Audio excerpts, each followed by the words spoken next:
ನಮಸ್ಕಾರ. ನಾನು ನಾಗೇಂದ್ರ, KSOU ಕನ್ನಡ ಮೊದಲನೆಯ ಚತುರ್ಮಾಸ, ಪತ್ರಿಕೆ 4 ಕರ್ನಾಟಕ ಸಾಂಸ್ಕೃತಿಕ ಚರಿತ್ರೆ. ಈ ಪತ್ರಿಕೆಯ ಮೊದಲ ಬ್ಲಾಕ್ 13 ಸಂಸ್ಕೃತಿಯ ಸ್ವರೂಪ ಮತ್ತು ವ್ಯಾಖ್ಯೆ. ಈ ಬ್ಲಾಕಿನ ಎರಡನೆಯ ಘಟಕ 50 ಸಂಸ್ಕೃತಿ ಮತ್ತು ನಾಗರಿಕತೆ. ಈ ಘಟಕದಲ್ಲಿರುವ ಪ್ರಮುಖ ಅಂಶಗಳನ್ನು ಈ ವಿಡಿಯೋದಲ್ಲಿ ಹೇಳೋದಕ್ಕೆ ಇಷ್ಟಪಡ್ತೀನಿ. ಈ ಘಟಕದಲ್ಲಿ 3 ಪ್ರಮುಖ ಅಂಶಗಳ ಬಗ್ಗೆ ನಾವು ಅಧ್ಯಯನ ಮಾಡಬೇಕಾಗತ್ತೆ.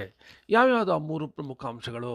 ಮೊದಲನೇದಾಗಿ ನಾಗರಿಕತೆಯ ಸ್ವರೂಪ ಏನು, ಎರಡನೆಯದಾಗಿ ಪಾಶ್ಚಾತ್ಯ ನಾಗರಿಕತೆ ಮತ್ತು ಸಂಸ್ಕೃತಿ, ಅದರ ಬಗ್ಗೆ ತಿಳ್ಕೊಂಡು ನಂತರ ಭಾರತೀಯ ಸಂಸ್ಕೃತಿಯ ವೈಶಿಷ್ಟ್ಯ ಅಥವಾ ವಿಶಿಷ್ಟತೆಗಳನ್ನು ಈ ಘಟಕದಲ್ಲಿ ನಾವು ಅಧ್ಯಯನವನ್ನು ಮಾಡ್ತೀವಿ. ಇನ್ನು ಈ ಘಟಕದ ಬಗ್ಗೆ ಯಾವ ರೀತಿಯ ಪ್ರಶ್ನೆಗಳು ಪರೀಕ್ಷೆಗೆ ಬಂದಿದೆ ಅಂತ ನೋಡೋದಾದರೆ, ಟಿಪ್ಪಣಿ ಬರೆಯಿರಿ, ಭಾರತದ ಭಾಷಾ ಸಂಪತ್ತು.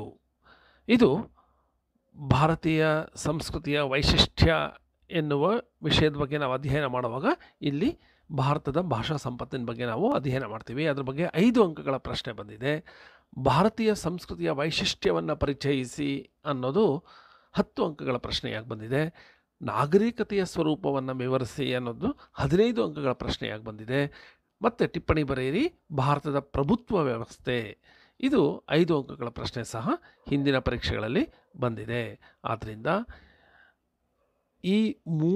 ಈ ಘಟಕದಲ್ಲಿರುವ 3 ಅಂಶಗಳ ಬಗ್ಗೆ ಪ್ರಶ್ನೆಗಳು ಬರಬಹುದು. ಇದುವರೆಗೂ ಬಂದಿರದೇ ಇರುವ ಪಾಶ್ಚಾತ್ಯ ನಾಗರಿಕತೆ ಮತ್ತು ಸಂಸ್ಕೃತಿಯನ್ನು ಕುರಿತು ಚರ್ಚಿಸಿ ಅನ್ನೋದು ಸಹ ಬರಬಹುದು. ನಾಗರಿಕತೆಯ ಸ್ವರೂಪವನ್ನು ವಿವರಿಸಿ ಅನ್ನೋ ಪ್ರಶ್ನೆ ಸಹ ಬರಬಹುದು. ಆದ್ದರಿಂದ ಈ ಘಟಕದ 3 ವಿಷಯಗಳ ಬಗ್ಗೆ ನಾವು ಅಧ್ಯಯನವನ್ನು ಮಾಡಿ ಈ 3 ಅಂಶಗಳನ್ನು ಅರ್ಥ ಮಾಡಿಕೊಂಡ್ರೆ, ಪ್ರಮುಖ ಅಂಶಗಳನ್ನು ನಾವು ಟಿಪ್ಪಣಿ ಮಾಡಿಟ್ಕೊಂಡ್ರೆ, ನೆನಪಿಟ್ಕೊಂಡ್ರೆ ಖಂಡಿತ ಪರೀಕ್ಷೆಯಲ್ಲಿ ಯಾವುದೇ ಪ್ರಶ್ನೆ ಬಂದ್ರೂ ಈ ಘಟಕದ ಬಗ್ಗೆ ನಾವು ಸುಲಭವಾಗಿ ಉತ್ತರಿಸಬಹುದು. ಈ ಘಟಕದ ವಿವಿಧ ಅಂಶಗಳನ್ನು ತಿಳ್ಕೊಳ್ಳೋದಕ್ಕೆ ಮೊದಲು ಪೀಠಿಕೆಯಾಗಿ ಕೆಲವು ವಿಷಯಗಳನ್ನು ತಿಳ್ಕೊಳ್ಳೋಣ. ಈ ಘಟಕದಲ್ಲಿ ನಾವು ನಾಗರಿಕತೆ ಅಂದ್ರೇನು, ನಾಗರಿಕತೆ ಹೇಗೆ ಅಭಿವೃದ್ಧಿ ಆಯಿತು, ಸಂಸ್ಕೃತಿ ನಾಗರಿಕತೆಯನ್ನು ಬೆಳೆಸೋದಕ್ಕೆ ಹೇಗೆ ಸಹಾಯಕವಾಗಿತ್ತು, ಸಂಸ್ಕೃತಿ ಮತ್ತು ನಾಗರಿಕತೆ ನಡುವೆ ಇರುವ ಸಂಬಂಧ ಏನು, ಮತ್ತು ಸಾಮರಸ್ಯದ ಮನೋಭಾವನೆಗೆ ಸಂಸ್ಕೃತಿ ಮತ್ತು ನಾಗರಿಕತೆ ಎರಡೂ ಹೇಗೆ ಪೂರಕವಾಗಿರುತ್ತೆ ಅನ್ನೋದನ್ನ ಈ ಘಟಕದಲ್ಲಿ ನಾವು ತಿಳ್ಕೊತೀವಿ. ಮನುಕುಲದ ಬೆಳವಣಿಗೆಗೆ, ಉದ್ಧಾರಕ್ಕೆ ಯಾವ 2 ವಿಷಯಗಳು ಕಾರಣ ಅಂತ ನೋಡೋದಾದ್ರೆ ಸಂಸ್ಕೃತಿ ಮತ್ತು ನಾಗರಿಕತೆ ಅಂತ ಹೇಳಬಹುದು. ಈ ಸಂಸ್ಕೃತಿ ಅಂದ್ರೆ ಇಂಗ್ಲಿಷ್ನಲ್ಲಿ ಕಲ್ಚರ್ ಅಂತ ಹೇಳ್ತಾರೆ. ಈ ಸಂಸ್ಕೃತಿ ಎಂಬ ಶಬ್ದ ಕೃಷಿ ಎಂಬ ಭೂವಾಚಕ ಶಬ್ದ ಸಂಬಂಧದಿಂದ ವ್ಯವಸಾಯವನ್ನ ಸೂಚಿಸುತ್ತೆ. ಮತ್ತೆ ಅದಕ್ಕೆ ಕಲ್ಟಿವೇಟ್ ಅಂತೀವಲ್ವಾ, ಕಲ್ಟಿವೇಟ್ ಅಂತ ಅಂದ್ರೆ ವ್ಯವಸಾಯ. ಅದರಿಂದ ಕಲ್ಚರ್ ಅನ್ನೋದು ಸಹ, ಸಂಸ್ಕೃತಿ ಅನ್ನೋದು ಸಹ ಭೂವಾಚಕ ಶಬ್ದದ ಸಂಬಂಧದಿಂದ ವ್ಯವಸಾಯವನ್ನು ಸೂಚಿಸುತ್ತೆ ಅಂತ ಹೇಳಬಹುದು. ಹಾಗೆ ನಾಗರಿಕತೆ ಅಂದ್ರೆ ಇಂಗ್ಲಿಷ್ನಲ್ಲಿ ಸಿವಿಲೈಸೇಷನ್ ಅಂತ ಹೇಳ್ತಾರೆ. ಇದು ನಗರ ಜೀವನವನ್ನ ಸೂಚಿಸುತ್ತೆ. ಈ ನಾಗರಿಕತೆ ಒಂದು ಸಾಮಾಜಿಕ ವ್ಯವಸ್ಥೆ, ಸಂಸ್ಕೃತಿ ಆಧ್ಯಾತ್ಮಿಕ ಪ್ರಗತಿ. ಈ ಆದಿಮಾನವ ಹಣ್ಣು ಹಂಪಲುಗಳನ್ನ, ಗೆಡ್ಡೆ ಗೆಣಸುಗಳನ್ನ ತಿಂದು ಎಲ್ಲಿ ಅಂದ್ರೆ ಅಲ್ಲಿ ಜೀವಿಸ್ತಾ ಇದ್ದ. ಪ್ರಾಣಿಗಳ ವಿರುದ್ಧ ಸೆಣಸಿ ಅದನ್ನ ತನ್ನ ಶಸ್ತ್ರಗಳಿಂದ ಸ್ವಾಧೀನಕ್ಕೆ ತರೋದಕ್ಕೆ ಕಲ್ಲು ಮುಂತಾದ ಪ್ರಕೃತಿಯಲ್ಲಿ ಲಭ್ಯವಿದ್ದ ಆಯುಧಗಳನ್ನ ಆರಂಭದಲ್ಲಿ ಉಪಯೋಗಿಸ್ತಾ ಇದ್ದ. ನಂತರ ಅವುಗಳನ್ನ ಹರಿತ ಮಾಡ್ಕೋಬೇಕು ಅನ್ನೋದನ್ನ ತಿಳ್ಕೊಂಡ. ನಂತರ ಕ್ರಮೇಣವಾಗಿ ಬೀಜವೊಂದು ಮೊಳಕೆ ಒಡೆದು ಸಸಿಯಾಗಿ, ತೆನೆಯಾಗಿ, ಧಾನ್ಯ ಆಗೋದನ್ನ ಅವನು ಕಂಡಾಗ ವ್ಯವಸಾಯ ಅನ್ನೋದನ್ನ ಆತ ಕಂಡುಕೊಂಡ. ಮೊದಲು ತೋಟಗಾರಿಕೆಯನ್ನ ಆತ ಆರಂಭಿಸ್ತಾನೆ. ನಂತರ ಬೇಸಾಯ ಅಥವಾ ಕೃಷಿ ಅಂದ್ರೆ ಅಗ್ರಿಕಲ್ಚರ್ನ ಮಾಡ್ತೊಡಗ್ತಾನೆ. ಜೀವನದಲ್ಲಿ ಸಹ ಹಲವಾರು ಸುಧಾರಣೆಗಳನ್ನ ಕಂಡುಕೊಳ್ತಾನೆ. ತಾನು ಕೊಂದ ಪ್ರಾಣಿಯ ಮಾಂಸವನ್ನ ತಿಂದು ಅದರ ಚರ್ಮವನ್ನ ಹೊತ್ಕೋತಾ ಇರ್ತಾನೆ. ಕ್ರಮೇಣ ಹತ್ತಿಯಿಂದ ಮಾಡಿದ ಬಟ್ಟೆಗಳನ್ನು ಉಪಯೋಗಿಸೋದಕ್ಕೆ ಶುರು ಮಾಡ್ತಾನೆ. ಗುಹೆಗಳಲ್ಲಿ ವಾಸ ಮಾಡೋದನ್ನ ಬಿಟ್ಟು ಮನೆಗಳನ್ನ ಕಟ್ಟಿ ಅವುಗಳಲ್ಲಿ ವಾಸ ಮಾಡೋದಕ್ಕೆ ಆರಂಭಿಸ್ತಾನೆ. ಮಾನವ ಕುಲದ ಆರಂಭದ ದಿನಗಳಲ್ಲಿ ಬೇರೆ ಪ್ರಾಣಿಗಳಂತೆ ಮಾನವ ಸಹ ಕ್ರೂರಿಯಾಗಿದ್ದ. ಆದರೆ ಒಂದು ಸಮಾಜ ಜೀವಿಯಾದಾಗ, 4 ಜನರಿಗೆ ಬೆರೆತು ಬಾಳೋದಕ್ಕೆ ಆರಂಭಿಸಿದಾಗ ಕ್ರೌರ್ಯವನ್ನ ಬಿಟ್ಟು ಸಹಕಾರ ಮನೋಭಾವವನ್ನು ಬೆಳೆಸ್ಕೊಂಡ. ಇವು ಮಾನವನ ಜೀವನ ವಿಕಾಸದ ವಿವಿಧ ಘಟ್ಟಗಳು ಅಂತ ಹೇಳಬಹುದು. ಒಂದು ಸಾಮಾಜಿಕ ವ್ಯವಸ್ಥೆಯನ್ನು ರೂಪಿಸಿಕೊಂಡು ಮಾನವ ನಾಗರಿಕ ಅಂತ ಅನ್ಸ್ಕೊಳ್ತಾನೆ. ಇವೆಲ್ಲ ಈ ಜೀವನವನ್ನ ಹೆಚ್ಚು ಸುಖಮಯವಾಗುವಂತೆ ಮಾಡಿಕೊಂಡ ಏರ್ಪಾಡುಗಳು ಅಂತ ಹೇಳಬಹುದು. ರುಚಿಕರವಾದ ಆಹಾರ ಮಾಡ್ಕೊಳ್ಳೋದಕ್ಕೆ ಶುರು ಮಾಡ್ತಾನೆ, ಸುಂದರವಾದ ಮನೆಯನ್ನ ಕಟ್ಕೊಳ್ಳೋದಕ್ಕೆ ಶುರು ಮಾಡ್ತಾನೆ, ಸುವ್ಯವಸ್ಥಿತವಾದ ಸಮಾಜ ಒಂದು ರೂಪುಗೊಳ್ಳುತ್ತೆ. ಈ ಸಮಾಜ ಎಲ್ಲರ ಹಿತಕ್ಕಾಗಿ ಕಟ್ಟುಪಾಡುಗಳನ್ನ ಆಚರಿಸಬೇಕು ಅನ್ನುವ ಒಂದು ಅಭ್ಯಾಸ ಶುರುವಾಗಿರುತ್ತೆ. ಆ ತರ ಭಾವನೆ ಬಂದಾಗ ಮಾನವನಲ್ಲಿ ಹುದುಗಿದ್ದ ಕಲೆ ಹೊರಗೆ ಬರುತ್ತೆ. ಎಲ್ಲವೂ ಸುವ್ಯವಸ್ಥಿತವಾದಾಗ ಕಲೆ, ಸಾಹಿತ್ಯ, ಸಂಗೀತ, ಚಿತ್ರಕಲೆ ಮುಂತಾದ ಲಲಿತ ಕಲೆಗಳು, ವಾಸ್ತುಶಿಲ್ಪ ಮತ್ತು ಶಿಲ್ಪಕಲೆಗಳು ಅವನ ಅಂತರಂಗದ ಭಾವನೆಗಳನ್ನ ಹೊರಹೊಮ್ಮುವಂತೆ ಮಾಡುತ್ತೆ ಈ ಕಲೆಗಳು. ಹೀಗೆ ನಾಗರಿಕತೆ ಅಭಿವೃದ್ಧಿ ಆದಂತೆ ಜೀವನ ಹೆಚ್ಚು ಸುಖಕರವಾಗುತ್ತೆ, ಅನುಕೂಲತೆಗಳು ಸಹ ಹೆಚ್ಚಾಗೋದಕ್ಕೆ ಶುರು ಆಗುತ್ತೆ. ನೀತಿ ನಿಯಮಗಳನ್ನು ರೂಪಿಸ್ಕೊಂಡು ಬಾಳೋದು ನಾಗರಿಕತೆಯ ಲಕ್ಷಣ. ಮಾನವ ಸಮಾಜದ ಆಸೆ ಆಕಾಂಕ್ಷೆಗಳು ಬದಲಾದಂತೆಲ್ಲ ಆ ಸಮಾಜದ ರಾಜಕೀಯ, ಆರ್ಥಿಕ, ಸಾಮಾಜಿಕ ಇಂತಹ ವ್ಯವಸ್ಥೆಗಳಲ್ಲಿ ಅದಕ್ಕೆ ತಕ್ಕಂತ ಬದಲಾವಣೆಗಳನ್ನು ಮಾಡೋದಕ್ಕೆ ಶುರು ಮಾಡ್ತಾನೆ. ಆದರೆ ಸಂಸ್ಕೃತಿ ಅನ್ನೋದು ಅಂತರಂಗದ ಸಾಧನೆ. ಎಲ್ಲ ಲೌಕಿಕ ಸೌಖ್ಯಗಳು ಇದ್ರೂ ಸಹ ಜನರು ಸಂಸ್ಕೃತಿ ಇಲ್ಲದವರು ಹಾಗೂ ಅಸಂಸ್ಕೃತರು ಸಹ ಆಗಿರಬಹುದು.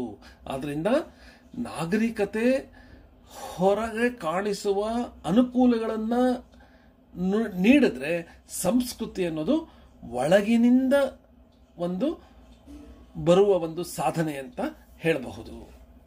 ಹಾಗಾದ್ರೆ ಈ ಸಂಸ್ಕೃತಿ ಅಂದ್ರೇನು? ಸಂಸ್ಕಾರದಿಂದ ಸಂಸ್ಕೃತಿ. ಸಂಸ್ಕಾರ ಅಥವಾ ಸಂಸ್ಕರಣ ಅಂದ್ರೆ ಸಮ್ಯಕ್ ಕರಣ, ಸಮ್ಯಕ್ ಕೃತಿ, ಸಂಸ್ಕೃತಿ. ಹಾಗಂದ್ರೆ ಚೆನ್ನಾಗಿರೋದಂತೆ ಮಾಡೋದು, ಒಳ್ಳೆಯದನ್ನ ಮಾಡೋದು, ಶುದ್ಧಿಯಾಗಿ ಇರೋದು, ಉತ್ತಮಪಡಿಸೋದು ಅಂತ ಅರ್ಥ.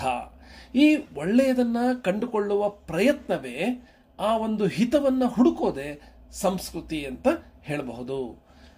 ಜೀವನವನ್ನ ಸಾಧುವನ್ನಾಗಿ ಮಾಡಿಕೊಳ್ಳುವ ವಿಧಾನವೇ ಸಂಸ್ಕೃತಿ, ಔಚಿತ್ಯವೇ ಸಂಸ್ಕೃತಿ.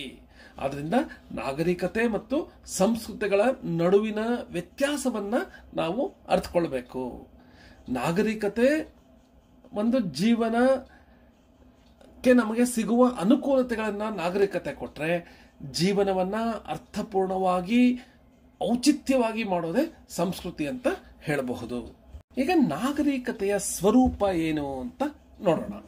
ನಾಗರಿಕತೆಯ ಅಂಗಗಳು ಇವು ಲೌಕಿಕ ಸುಖ ಸೌಲಭ್ಯಗಳನ್ನ ನೀಡುವ ಸಾಧನಗಳು ಮಾತ್ರ. ಅಂದ್ರೆ ಯಾವುದೇ ಬಗೆಯ ಯಂತ್ರವಾಗಲಿ ಸಾಮಾಜಿಕ ವ್ಯವಸ್ಥೆಯಾಗಲಿ ಅವುಗಳ ಅಸ್ತಿತ್ವವಷ್ಟೇ ನಮಗೆ ತೃಪ್ತಿಯನ್ನ ಕೊಡೋದಕ್ಕೆ ಸಾಧ್ಯ ಆಗೋದಿಲ್ಲ. ಅವುಗಳಿಂದ ಅವುಗಳ ಉದ್ದೇಶಿತವಾದ ಕರ್ತವ್ಯಗಳು ತೃಪ್ತಿಕರವಾಗಿ ನಿರ್ವಹಣೆಯಾದಾಗ ಅವು ಸಾರ್ಥಕ ಆಗುತ್ತೆ. ಅವು ತಮಗೆ ತಾವೇ ಗುರುಗಳಲ್ಲ, ಗುರಿಯನ್ನು ಪಡೆಯುವ ಸಾಧನಗಳು ಅಂತ ಹೇಳಬಹುದು. ಅಂದ್ರೆ ನಾಗರಿಕತೆಯ ಸ್ವರೂಪ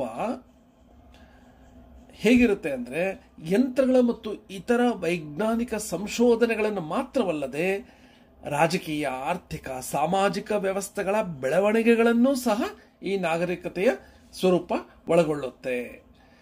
ಸಂಸ್ಕೃತಿಯ ಸಾಧನಗಳು ನಾಗರಿಕತೆಯಂತೆ ಬಹಿರಂಗದ ಪ್ರಯೋಜನಕ್ಕಾಗಿ ನಿರ್ಮಿತ ಆದಿದ್ದಲ್ಲ. ಅವು ತಮಗೆ ತಾವೇ ಪ್ರಯೋಜನಾತ್ಮಕವಾದದ್ದು. ಒಂದು ಟೈಪ್ ರೈಟರ್ ತನಗೆ ತಾನೇ ಪ್ರಯೋಜನ ಆಗೋದಿಲ್ಲ, ಅದು ಟೈಪ್ ಮಾಡೋದಕ್ಕೆ ಉಪಯುಕ್ತವಾಗತ್ತೆ. ಅದು ಎಷ್ಟು ಉಪಯುಕ್ತವಾಗುತ್ತೆ ಅನ್ನೋದ್ರ ಮೇಲೆ ಆ ಟೈಪ್ರೈಟರ್ನ ಯೋಗ್ಯತೆಯನ್ನು ಅಳಿಬಹುದು. ಈ ನಾಗರಿಕತೆಯಿಂದ ಬಂದ ಟೈಪ್ರೈಟರ್ ಈ ರೀತಿ ಆದರೆ ಅದು ಹೇಗೆ ನಮಗೆ ಎಷ್ಟು ಉಪಯೋಗ ಆಯಿತು ಅನ್ನೋದ್ರ ಮೇಲೆ ಅದರ ಯೋಗ್ಯತೆಯನ್ನು ನಾವು ಅಳೆಯಬಹುದು ಅನ್ನೋದಾದರೆ, ಒಂದು ಸುಂದರ ಚಿತ್ರದ ಪ್ರಯೋಜನ ಆ ಚಿತ್ರದಲ್ಲೇ ಅಡಗಿರುತ್ತೆ. ಯಾವುದೋ ಅನುಭವಕ್ಕೆ ಅದು ಒಂದು ಮೂರ್ತ ಸ್ವರೂಪ ಅನ್ನೋದ ರೀತಿ ಇರುತ್ತೆ. ಇದು ಸಂಸ್ಕೃತಿ. ಈ ಟೈಪ್ರೈಟರ್ ಅನ್ನೋದು ನಾಗರಿಕತೆಯ ಒಂದು ಫಲಿತಾಂಶ ಅನ್ನೋದಾದರೆ, ಈ ಚಿತ್ರ ಅನ್ನೋದು ಸಂಸ್ಕೃತಿಯ ಒಂದು ಚಿತ್ರಣ ಅಂತ ಹೇಳಬಹುದು. ಹೀಗೆ ಸಂಸ್ಕೃತಿಯಲ್ಲಿ ಭಾವನಾತ್ಮಕವಾದ ಅನುಭವ ಆನಂದರೂಪಿಯಾಗಿ ಅಭಿವ್ಯಕ್ತಗೊಳ್ಳುತ್ತೆ. ಸಂಸ್ಕೃತಿಯಲ್ಲಿ ನಮಗೆ ಕಾಣೋದು ಆನಂದಾತ್ಮಕ ವಿಷಯ. ಅದೇ ನಾಗರಿಕತೆಯಲ್ಲಿ ನಮಗೆ ಕಾಣೋದು ಪ್ರಯೋಜಾತ್ಮಕ ವಿಷಯ. ಮಾನವನ ಅಂತರಂಗದ ಜೀವನದ ಜೀವಂತ ಚಿತ್ರಣನೇ ಸಂಸ್ಕೃತಿ ಅಂತ ಹೇಳಬಹುದು. ಇದು ಸಂಗೀತ, ಶಿಲ್ಪ, ಚಿತ್ರ, ನೃತ್ಯ, ಸಾಹಿತ್ಯ ಮತ್ತು ಧರ್ಮ ಎಂಬ ಮೊದಲ ವಿಧಗಳಾಗಿ ಕವಲುಗಳಾಗಿ ಹರಿಯುತ್ತೆ. ಈಗ ನಾಗರಿಕತೆ ಮತ್ತು ಸಂಸ್ಕೃತಿಗಳಿಗೆ ಇರುವ ಪ್ರಮುಖ ವ್ಯತ್ಯಾಸಗಳು ಯಾವ್ಯಾವುದು ಅಂತ ನೋಡೋದಾದ್ರೆ, ಮೊದಲನೇದಾಗಿ ನಾಗರಿಕತೆಯ ಮಟ್ಟವನ್ನು ಒಂದು ನಿರ್ದಿಷ್ಟವಾದ ಅಳತೆಗೋಲಿನಿಂದ ಅಳೆಯಬಹುದು. ಆದರೆ ಸಂಸ್ಕೃತಿಯನ್ನು ಅಳೆಯುವ ಅಂತಹ ಅಳತೆಗೋಲು ಇರೋದಿಲ್ಲ. ಎರಡನೇದು, ನಾಗರಿಕತೆಯ ಅಂಗಗಳೆಲ್ಲವೂ ವಸ್ತುನಿಷ್ಠವಾದುದು ಮತ್ತು ಲೌಕಿಕ ಪ್ರಯೋಜನಕ್ಕಾಗಿ ಅವು ಇರುತ್ತೆ. ಈ ಮಾಪನದಿಂದ ಅವು ಎಷ್ಟು ಪ್ರಯೋಜನಕಾರಿ ಅನ್ನೋದನ್ನ ಆಧಾರದ ಮೇಲೆ ಅವುಗಳ ಮೌಲ್ಯವನ್ನು ನಿರ್ಧರಿಸಬಹುದು. ಆದರೆ ಸಂಸ್ಕೃತಿಯ ಅಂಗಗಳು ಹಾಗಲ್ಲ. ಅವಕ್ಕೆ ಮೌಲ್ಯ ನಿರ್ಧರಿಸೋದಕ್ಕೆ ಸಾಧ್ಯ ಇಲ್ಲ. ನಾಗರಿಕತೆಯ ಅಂಶಗಳೇ ಆದ ಸಾಮಾಜಿಕ, ಆರ್ಥಿಕ ಮತ್ತು ರಾಜಕೀಯ ವ್ಯವಸ್ಥೆಗಳ ಮೌಲ್ಯಗಳನ್ನು ಹೆಚ್ಚು ಕಡಿಮೆ ನಾವು ವಸ್ತುನಿಷ್ಠವಾಗಿ ವಿವೇಚಿಸಬಹುದು. ಆದರೆ ಸಂಸ್ಕೃತಿಯ ಅಂಶಗಳನ್ನು ಬೆಲೆ ಕಟ್ಟೋದಕ್ಕೆ ಸಾಧ್ಯವಾಗೋದಿಲ್ಲ. ಏಕೆಂದರೆ ಸಂಸ್ಕೃತಿ ಪ್ರಧಾನವಾಗಿ ಭಾವನಿಷ್ಠವಾದುದು. ವಸ್ತುನಿಷ್ಠವಾದ ಅನುಭವ ಭಾವನಿಷ್ಠವಾದ ಪ್ರತಿಭೆಯಿಂದ ದೀಪ್ತವಾಗಿ ಹೊರಹೊಮ್ಮುತ್ತದೆ ಸಂಸ್ಕೃತಿಯಲ್ಲಿ. ಅದರ ಬೆಲೆ ಕಟ್ಟಬೇಕಾದ್ರೆ ಅವೆರಡನ್ನೂ ನಾವು ಅರಿಯುವ ಬುದ್ಧಿಶಕ್ತಿ ಪಡಿಬೇಕಾಗುತ್ತೆ. ಅದರ ಜೊತೆಯಲ್ಲಿ ಈ ಕಲೆಯನ್ನು ಅನುಭವಿಸುವ ತನ್ಮಯತೆ ಸಹ ಬೇಕಾಗುತ್ತೆ. ಇದು ಮೂರನೇ ವ್ಯತ್ಯಾಸ ಅಂತ ಹೇಳಬಹುದು. ಇನ್ನು ನಾಲ್ಕನೇ ವ್ಯತ್ಯಾಸ ಏನು ಅಂದರೆ, ನಾಗರಿಕತೆ ಯಾವಾಗಲೂ ಪ್ರಗತಿ ಮಾರ್ಗದಲ್ಲೇ ಮುನ್ನಡೆಯುತ್ತೆ. ಹೊಸ ಹೊಸ ಸಂಶೋಧನೆಗಳು ಬರುತ್ತೆ. ಪ್ರಯೋಗ ಮತ್ತು ಪರೀಕ್ಷೆಗಳಿಂದ ಹಳೆಯ ಸಲಕರಣೆಗಳು, ಉಪಕರಣಗಳು ಹೊಸ ರೂಪವನ್ನು ಪಡೆಯುತ್ತೆ. ಹೊಸ ಸಂಶೋಧನೆಗಳು ಕಾರಣ ತಲೆದೋರುತ್ತೆ. ಆದರೆ ಸಂಸ್ಕೃತಿಯ ವಿಷಯದಲ್ಲಿ ಹಾಗೆ ಹೇಳೋದಕ್ಕಾಗೋದಿಲ್ಲ. ಯಾವಾಗಲೂ ಪ್ರಗತಿ ಮಾರ್ಗದಲ್ಲೇ ಮುನ್ನಡೆಯುತ್ತೆ ಅಂತ ಹೇಳಕ್ಕಾಗೋದಿಲ್ಲ. ಇನ್ನು ಐದನೇ ವ್ಯತ್ಯಾಸ, ಗ್ರೀಕರ ಕಾಲದ ನಾಗರಿಕತೆಗಿಂತ ಇಂದಿನ ಪಾಶ್ಚಾತ್ಯ ರಾಷ್ಟ್ರಗಳು ಬಹಳ ಮುಂದುವರೆದಿದೆ. ಆದರೆ ಗ್ರೀಕರ ಶಿಲ್ಪ, ನಾಟಕಗಳ ವಿಚಾರದಲ್ಲಿ ಈ ಮಾತನ್ನು ಹೇಳೋದು ಕಷ್ಟ ಆಗುತ್ತೆ. ಆಗಿದ್ದ ಶಿಲ್ಪ ನಾಟಕಗಳ ಮಟ್ಟಕ್ಕೆ ಈಗ ಇಲ್ಲ ಅಂತ ಹೇಳಬಹುದು. ಹೆನ್ರಿ ಫೋರ್ಡ್ನ ಆಟೋಮೊಬೈಲ್ ಯಂತ್ರವನ್ನ ನಂತರ ಬಂದವರು ಹೆಚ್ಚು ಹೆಚ್ಚು ಸುಧಾರಿಸುತ್ತಾ ಒಂದು ಉತ್ತಮ ಯಂತ್ರವನ್ನಾಗಿ ಮಾಡಿದ್ರು. ಆದರೆ ಗ್ರೀಕ್ ಶಿಲ್ಪವನ್ನಾಗಲಿ ಸೋಫೋಕ್ಲಿಸನ ನಾಟಕಗಳನ್ನಾಗಲಿ ಉತ್ತಮಗೊಳಿಸೋದು ಸಾಧ್ಯವಿಲ್ಲ. ಆದ್ದರಿಂದ ನಾಗರಿಕತೆಯನ್ನ ಉತ್ತಮಗೊಳಿಸಬಹುದು, ಮುಂದುವರಿಸಬಹುದು, ಹೊಸ ರೀತಿಯಲ್ಲಿ ತೋರಿಸಬಹುದು. ಆದರೆ ಸಂಸ್ಕೃತಿ ಹಾಗಲ್ಲ. ಇನ್ನು ಆರನೇ ವ್ಯತ್ಯಾಸ ಏನು ಅಂದರೆ, ನಾಗರಿಕತೆಯು ಅಪ್ರಯತ್ನಪೂರ್ವಕವಾಗಿ ನಮ್ಮ ಹಿಂದಿನವರಿಂದ ನಾವು ಪಡೆಯುವ ಆಸ್ತಿ. ಅಂದರೆ ಹಿಂದಿನವರು ಏನು ಮಾಡಿರ್ತಾರೆ, ಏನು ಕಂಡು ಹಿಡಿದಿರ್ತಾರೆ, ಅದನ್ನು ನಾವು ಅಪ್ರಯತ್ನಪೂರ್ವಕವಾಗಿ ಸಿಕ್ಬಿಡುತ್ತೆ ನಮಗೆ. ಆದರೆ ಸಂಸ್ಕೃತಿಯ ಪ್ರಸರಣ ಅಷ್ಟು ಯಾಂತ್ರಿಕವಾಗಿ ಆಗೋದಿಲ್ಲ. ಹಿಂದಿನವರ ಸಂಸ್ಕೃತಿಯನ್ನು ನಾವು ಮಾಡ್ಕೋಬೇಕಾದ್ರೆ, ನಮ್ಮದು ಮಾಡ್ಕೋಬೇಕಾದ್ರೆ ಮನೋಧರ್ಮವನ್ನು ನಾವು ಪ್ರಯತ್ನಪೂರ್ವಕವಾಗಿ ಪಡೆದುಕೊಳ್ಳಬೇಕಾಗತ್ತೆ, ಸೂಕ್ತವಾದ ಮನೋಧರ್ಮವನ್ನು ನಾವು ಪಡೆದುಕೊಳ್ಬೇಕಾಗತ್ತೆ. ಸಂಸ್ಕೃತಿಯತ್ತ ನಾವು ಪ್ರಯತ್ನಪೂರ್ವಕವಾಗಿ ನಡೆಯದ ಹೊರತು ಅದು ತಾನಾಗಿಯೇ ನಮ್ಮ ಕಡೆಗೆ ಬರಲಾರದು. ಆದರೆ ನಾಗರಿಕತೆಯ ಅಂಗಗಳು ಏನಾದರೂ ಒಂದು ಕಂಡುಹಿಡಿದಿದ್ರೆ ಅದು ಮುಂದಿನ ತಲೆಮಾರಿಗೆ ಸ್ವಯಂ ಚಾಲಿತವಾಗಿ ಸಿಕ್ಕಿಬಿಡುತ್ತೆ. ಹೀಗೆ ಸಂಸ್ಕೃತಿ ಮತ್ತು ನಾಗರಿಕತೆಗಳ ವ್ಯತ್ಯಾಸವನ್ನು ನಾವು ಈಗ ನೋಡಿದ್ವಿ. ಇನ್ನು ನಾಗರಿಕತೆಯು ಒಂದು ದೇಶದಿಂದ ಇನ್ನೊಂದು ದೇಶಕ್ಕೆ ಸುಲಭವಾಗಿ ಹೋಗಿ ಅಲ್ಲಿ ಅದನ್ನು ಅಳವಡಿಸಿಕೊಳ್ಳಬಹುದು. ಆದರೆ ಸಂಸ್ಕೃತಿಯ ವಿಚಾರದಲ್ಲಿ ಇದು ಕಷ್ಟ ಆಗುತ್ತೆ. ಜನಜೀವನದ ಅಂತರಂಗದಿಂದ ಅದು ರೂಪಿತವಾಗಿರುತ್ತೆ. ಅದನ್ನು ನಾವು ಸುಲಭವಾಗಿ ಬೇರೆ ಕಡೆಯಿಂದ ಅಂಗೀಕರಿಸೋದಕ್ಕೆ ಆಗೋದಿಲ್ಲ. ಈ ಸಾಂಸ್ಕೃತಿಕ ಸಂಘರ್ಷಣೆ ಯಾಂತ್ರಿಕ ಆಗೋದಲ್ಲ, ಅದು ಜೀವಂತವಾದ ಒಂದು ಕ್ರಿಯೆ ಅಂತ ಹೇಳ್ಬಹುದು. ನೂತನ ಸೃಷ್ಟಿ ಶಕ್ತಿಗಳಿಗೆ ಇದು ಜೀವದಾನ ನೀಡುತ್ತೆ.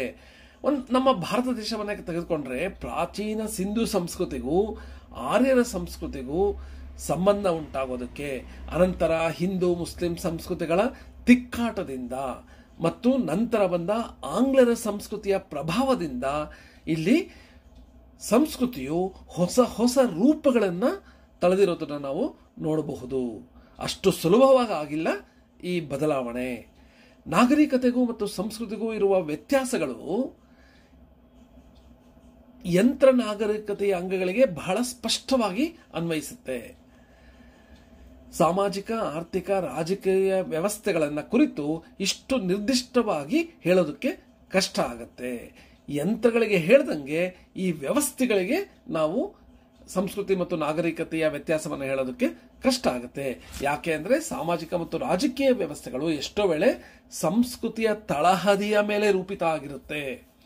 ಒಂದರ ಪ್ರಭಾವ ಇನ್ನೊಂದರ ಮೇಲೆ, ಅಂದರೆ ಸಂಸ್ಕೃತಿಯ ಮತ್ತು ನಾಗರಿಕತೆ ಇವುಗಳ ಪ್ರಭಾವ ಇನ್ನೊಂದರ ಮೇಲೆ ಅನಿವಾರ್ಯವಾಗಿ ಆಗ್ತಾನೆ ಇರುತ್ತೆ.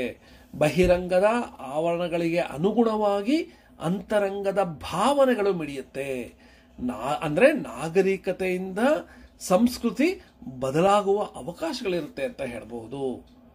ಅಂತರಂಗದ ಅನುಭವವನ್ನು ಆಧರಿಸಿ ಬಹಿರಂಗದ ಆವರಣಗಳು ರೂಪಿತಗೊಳ್ಳುತ್ತೆ.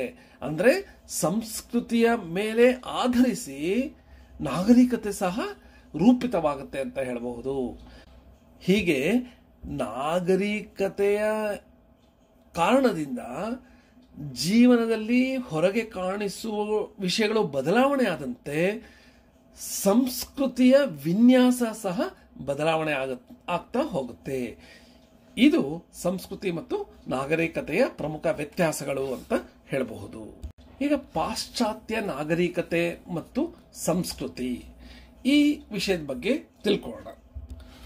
ಮಾನವ ತನ್ನ ಆಧ್ಯಾತ್ಮಿಕ, ಭೌತಿಕ, ದೈವಿಕ ಭಾವಗಳನ್ನು ಕಾಲ, ದೇಶ, ಸನ್ನಿವೇಶಗಳಿಗೆ ಅನುಸಾರವಾಗಿ ಸ್ಥಿರ ಮತ್ತು ಪುಷ್ಟಿ ಮಾಡಿಕೊಂಡು ಆಹಾರ, ನಿದ್ರಾ, ಭಯ, ಕಾಮಗಳೆಂಬ ಪ್ರವೃತ್ತಿಗಳನ್ನು ತನ್ನ ವಿವೇಚನಾ ಶಕ್ತಿಯಿಂದ ಆತ್ಮಸಿದ್ಧಿಗಾಗಿ ಉಪಯೋಗಿಸಿಕೊಂಡ. ಆದುದರಿಂದ ಸಂಸ್ಕೃತಿಯು ಆಧ್ಯಾತ್ಮಿಕ ಮತ್ತು ವ್ಯಕ್ತಿಪರವಾದದ್ದು. ಗೌಣವಾಗಿ ಆಯಾ ದೇಶ, ಕಾಲ, ಆರ್ಥಿಕ ಸ್ಥಿತಿ ಮುಂತಾದಗಳನ್ನು ಅನುಸರಿಸಿ ಸಂಸ್ಕೃತಿಯ ಭೇದಗಳನ್ನು ನಾವು ಕಾಣಬಹುದು. ಬೇರೆ ಬೇರೆ ಪ್ರದೇಶಗಳಲ್ಲಿ ಬೇರೆ ಬೇರೆ ರೀತಿಯ ಸಂಸ್ಕೃತಿಗಳನ್ನು ನಾವು ಕಾಣಬಹುದು. ಬೇರೆ ಬೇರೆ ದೇಶಗಳಲ್ಲಿ ಬೇರೆ ಬೇರೆ ಸಂಸ್ಕೃತಿಗಳಿವೆ, ಬೇರೆ ಬೇರೆ ರಾಜ್ಯಗಳಲ್ಲಿ ಬೇರೆ ಬೇರೆ ಸಂಸ್ಕೃತಿಗಳಿವೆ, ಒಂದೇ ರಾಜ್ಯದ ಬೇರೆ ಬೇರೆ ಪ್ರದೇಶಗಳಲ್ಲಿ ಬೇರೆ ಬೇರೆ ಸಂಸ್ಕೃತಿಗಳನ್ನು ಇರೋದನ್ನು ನಾವು ನೋಡಬಹುದು. ಹೀಗೆ ಸಂಸ್ಕೃತಿಯನ್ನು ಒಂದು ದೃಷ್ಟಿಯಿಂದ ನಾಗರಿಕತೆ ಅಂತ ಸಹ ನಾವು ಕರೆಯಬಹುದು. ಮಾನವನ ಪ್ರಗತಿಯಲ್ಲಿ ಸಂಸ್ಕೃತಿಯು ಜೀವಸ್ವರೂಪವಾಗಿದೆ. ಇಚ್ಛಾ, ಜ್ಞಾನ ಮತ್ತು ಕ್ರಿಯಾಶಕ್ತಿಗಳ ತದಾತ್ಮವು ಸಂಸ್ಕೃತಿಯಲ್ಲಿ ಕಂಡುಬರುತ್ತೆ.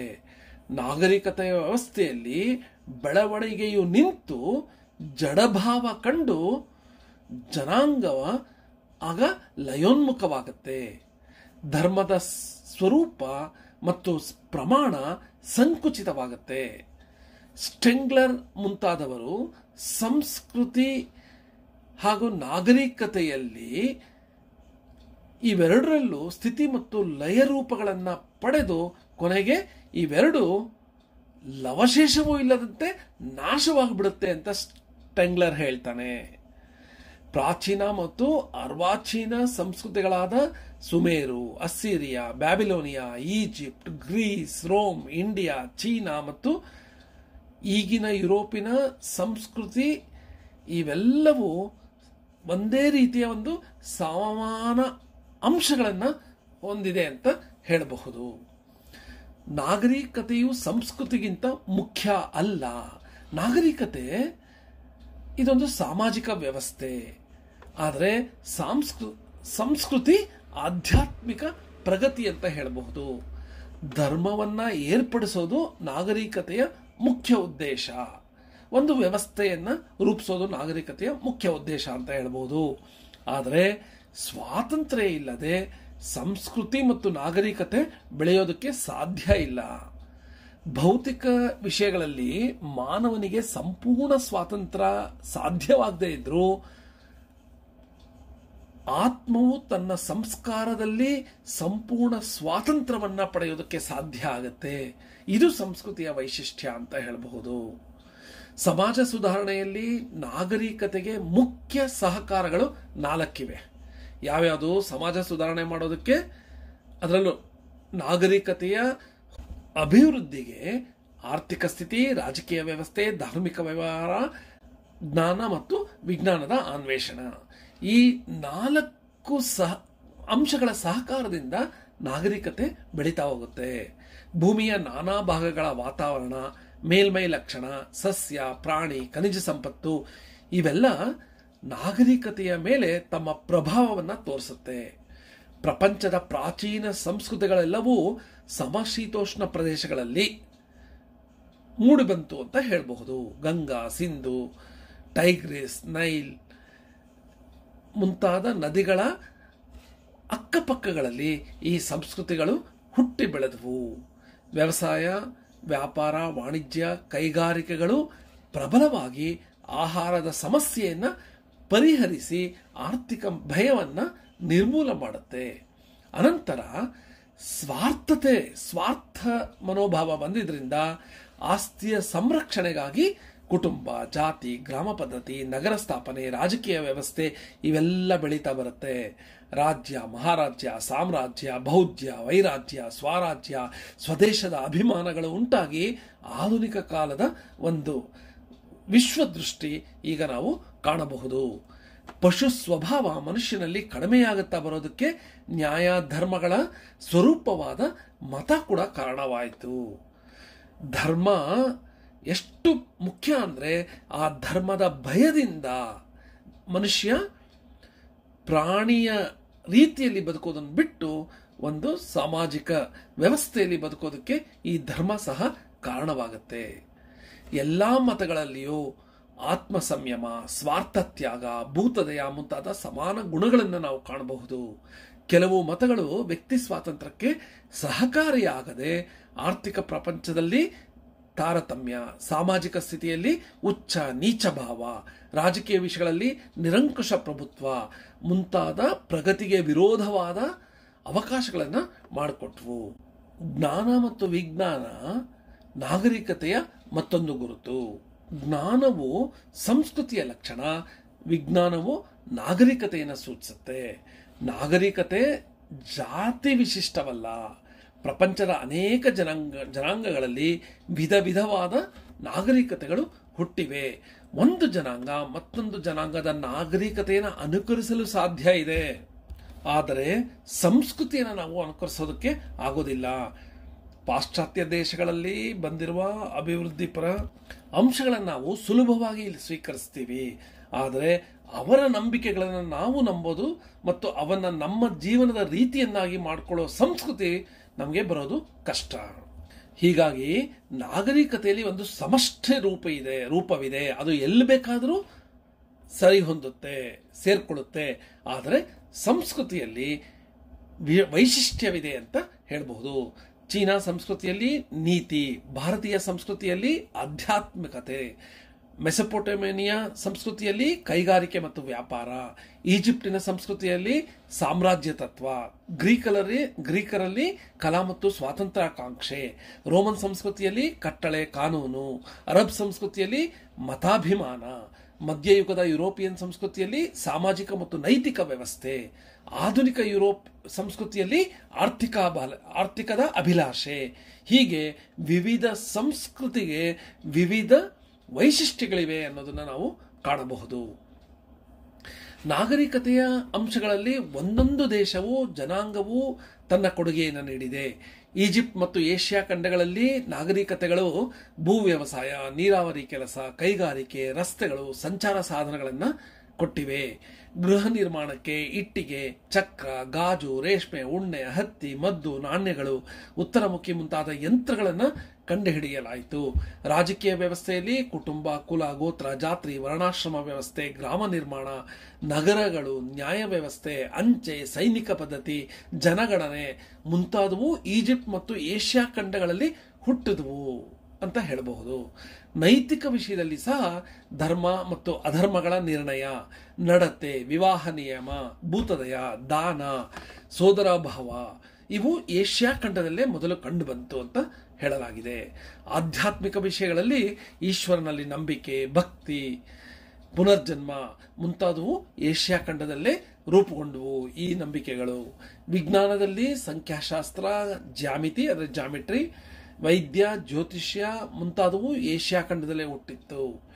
ಸೌಂದರ್ಯ, ಸತ್ಯ, ಆನಂದ, ಕರ್ಮ, ಸ್ವಾತಂತ್ರ್ಯ, ತರ್ಕ, ತತ್ವನಿರ್ಣಯ, ಪಾರಲೌಕಿಕ ಮತ್ತು ಮಾನಸಿಕ ಸ್ವರೂಪ ವಿವೇಚನೆ ಈ ಎಲ್ಲ ವಿಷಯಗಳಿಗೂ ಸಹ ಏಷ್ಯಾ ಖಂಡವೇ ತವರು ಮನೆ. ಭಾಷೆ, ವಿದ್ಯಾಭ್ಯಾಸ, ಲೇಖನ, ಲಿಪಿ, ಕಾವ್ಯ, ನಾಟಕ, ಅಲಂಕಾರ, ಚರಿತ್ರೆ, ಮುದ್ರಣ, ವ್ಯಾಕರಣ, ನಿಘಂಟು ರಚನೆ, ವಿಶ್ವವಿದ್ಯಾನಿಲಯಗಳು, ಪ್ರಾಚೀನ ಅವಶೇಷ ಸಂಶೋಧನೆ, ಕತೆ, ಕಾದಂಬರಿ ಇವೆಲ್ಲಕ್ಕೂ ಏಷ್ಯಾ ಖಂಡವೇ ಮೂಲ. ಹೀಗೆ ಹಲವಾರು ವಿಷಯಗಳು ಏಷ್ಯಾ ಖಂಡದಲ್ಲೇ ರೂಪುಗೊಳ್ತು ಅಂತ ಹೇಳಬಹುದು. ರೂಪ, ವಿನ್ಯಾಸಗಳು, ಅಲಂಕಾರ ಸಾಮಗ್ರಿಗಳು, ವಾಸ್ತುಶಿಲ್ಪದ ಕಮಾನು, ಗೋಪುರ, ಶಿಖರ, ಸಂಗೀತ, ಕೆತ್ತನೆ ಕೆಲಸ ಇವು ಸಹ ಏಷ್ಯಾ ಖಂಡದಲ್ಲೇ ಹುಟ್ಟಿದ್ದು.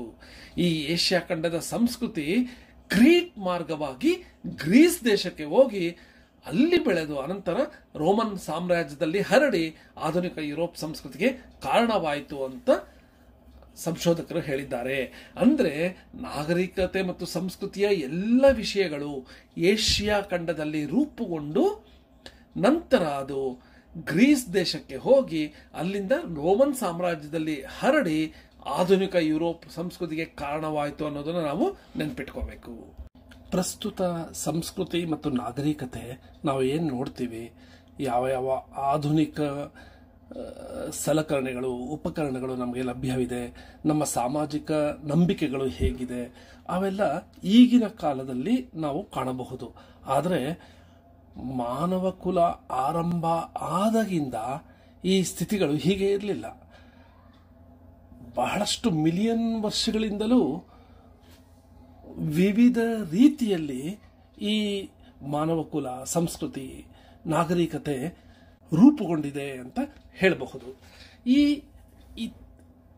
ಯುಗಗಳನ್ನು ಅಂದರೆ ಸುಮಾರು 4500 ಮಿಲಿಯನ್ ವರ್ಷಗಳ ಹಿಂದಿನಿಂದ, ಅದನ್ನು ಇಂಗ್ಲಿಷಲ್ಲಿ MYA ಅಂತ ಹೇಳ್ತಾರೆ, ಮಿಲಿಯನ್ ಇಯರ್ಸ್ ಎಗೋ.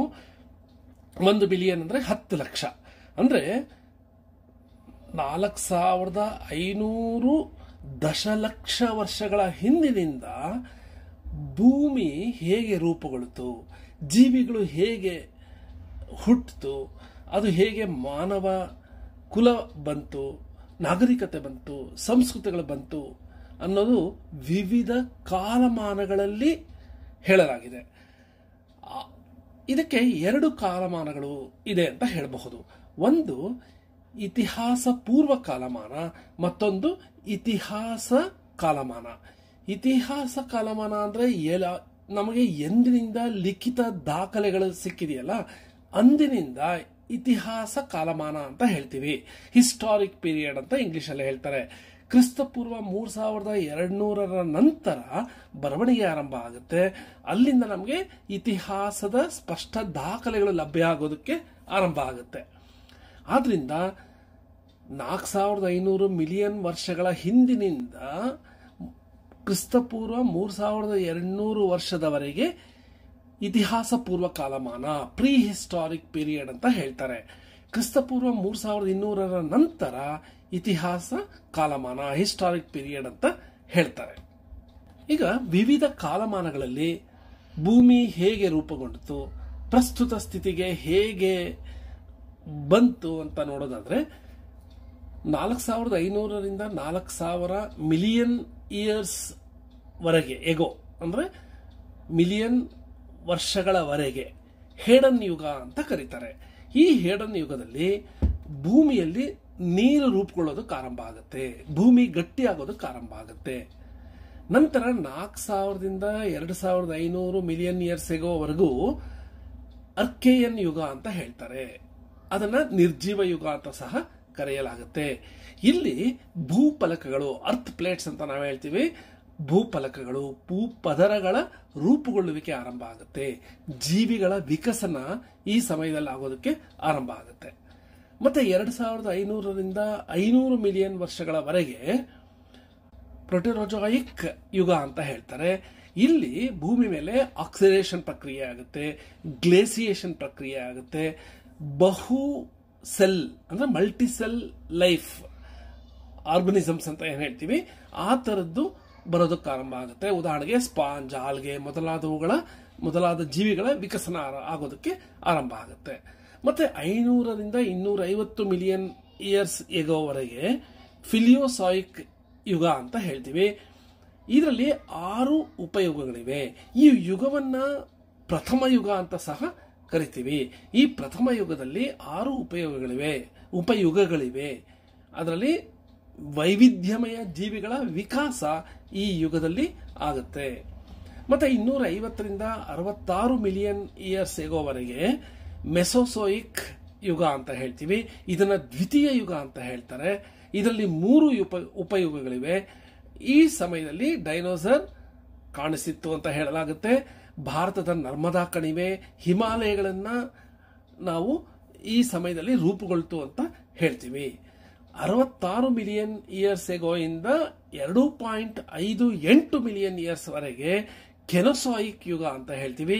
ಇದು ತೃತೀಯ ಯುಗ. ಈ ತೃತೀಯ ಯುಗದಲ್ಲಿ 4 ಉಪಯುಗಗಳಿವೆ. ಈ ಸಮಯದಲ್ಲಿ ದ್ವಾರಕಾ ತೀರ, ಡೆಕ್ಕನ್ ಪ್ರದೇಶಗಳು ರೂಪುಗೊಳ್ತು. ಸಸ್ತನಿಗಳು ಅಂದ್ರೆ ಸ್ತನ ಓಡಿಸುವ ಜೀವಿಗಳು ಆರಂಭ ಆಗುತ್ತೆ. ಹುಳಗಳು, ಹಕ್ಕಿಗಳು, ಹೂವಿನ ಗಿಡಗಳು ಈ ಸಮಯದಲ್ಲಿ ರೂಪುಗೊಳ್ತು ಅಂತ ಹೇಳಲಾಗಿದೆ. ಮತ್ತೆ 2.58 ಮಿಲಿಯನ್ ಇಯರ್ಸ್ ಎಗೋ ಇಂದ 11,700 ವರ್ಷಗಳವರೆಗೆ, ಅಂದ್ರೆ 700 ವರ್ಷಗಳ ಹಿಂದಿನವರೆಗೆ ಇದನ್ನ ಐಸ್ ಏಜ್, ಹಿಮಯುಗ, ಪ್ಲೇಸ್ಟೋಸಿನ್ ಯುಗ ಅಂತ ಸಹ ಹೇಳಲಾಗುತ್ತೆ. ಇದು ಚತುರ್ಥ ಯುಗ. ಈ ಚತುರ್ಥ ಯುಗದಲ್ಲಿ ಆಧುನಿಕ ಖಂಡಗಳು, ಏನು ನಾವು 6 ಖಂಡಗಳಿದೆ ಅಂತ ಹೇಳ್ತೀವಲ್ಲ, ಈ ಏಷ್ಯಾ, ಅಮೆರಿಕ, ಆಫ್ರಿಕಾ, ಆಸ್ಟ್ರೇಲಿಯಾ ಇವೆಲ್ಲ ರೂಪುಗೊಂಡಿದ್ದು ಈ ಸಮಯದಲ್ಲಿ ಅಂತ ಹೇಳಲಾಗುತ್ತೆ. ಹೀಗೆ 4,000 ಮಿಲಿಯನ್ ಇಯರ್ಸ್ ಎಗೋ ಇಂದ ಅಷ್ಟು ಹಿಂದಿನಿಂದ 11,700 ವರ್ಷಗಳ ಹಿಂದಿನವರೆಗೆ ವಿವಿಧ ಯುಗಗಳು, ಹೇಡನ್, ಆರ್ಕೇಯನ್, ಪ್ರೆಟರೋಜಾಯಿಕ್, ಫಿಲಿಯೋಸೋಯಿಕ್, ಮೆಸೋಸೋಯಿಕ್, ಕೆನೋಸೋಯಿಕ್ ಮತ್ತು ಐಸ್ ಏಜ್, ಈ ತರಹ ವಿವಿಧ ಯುಗಗಳು 11,700 ವರ್ಷಗಳ ಹಿಂದಿನವರೆಗೂ ಇತ್ತು.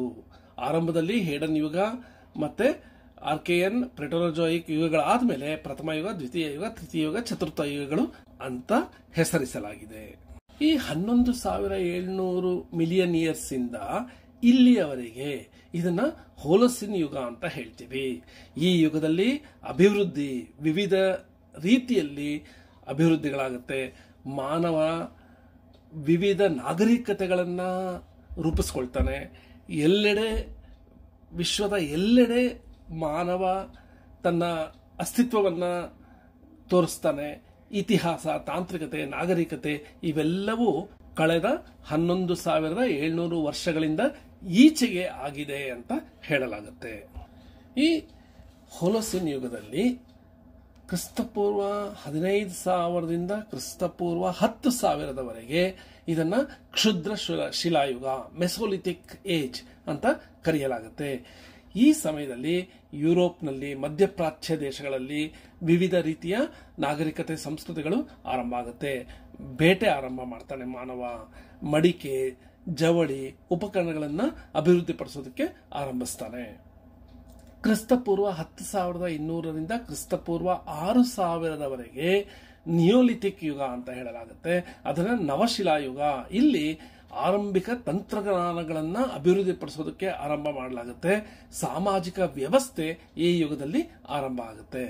ನಂತರ ಕ್ರಿಸ್ತಪೂರ್ವ 6,000ದಿಂದ ಕ್ರಿಸ್ತಪೂರ್ವ 3,300ರವರೆಗೆ ತಾಮ್ರಯುಗ, ಇದನ್ನ ಕಾಪರ್ ಏಜ್ ಅಂತ ಹೇಳ್ತಾರೆ, ಅಥವಾ ನಿಯೋಲಿಥಿಕ್ ಏಜ್ ಅಂತ ಹೇಳ್ತಾರೆ, ಚಾಲ್ಕೋಲಿಥಿಕ್ ಏಜ್ ಅಂತ ಸಹ ಹೇಳಲಾಗುತ್ತೆ.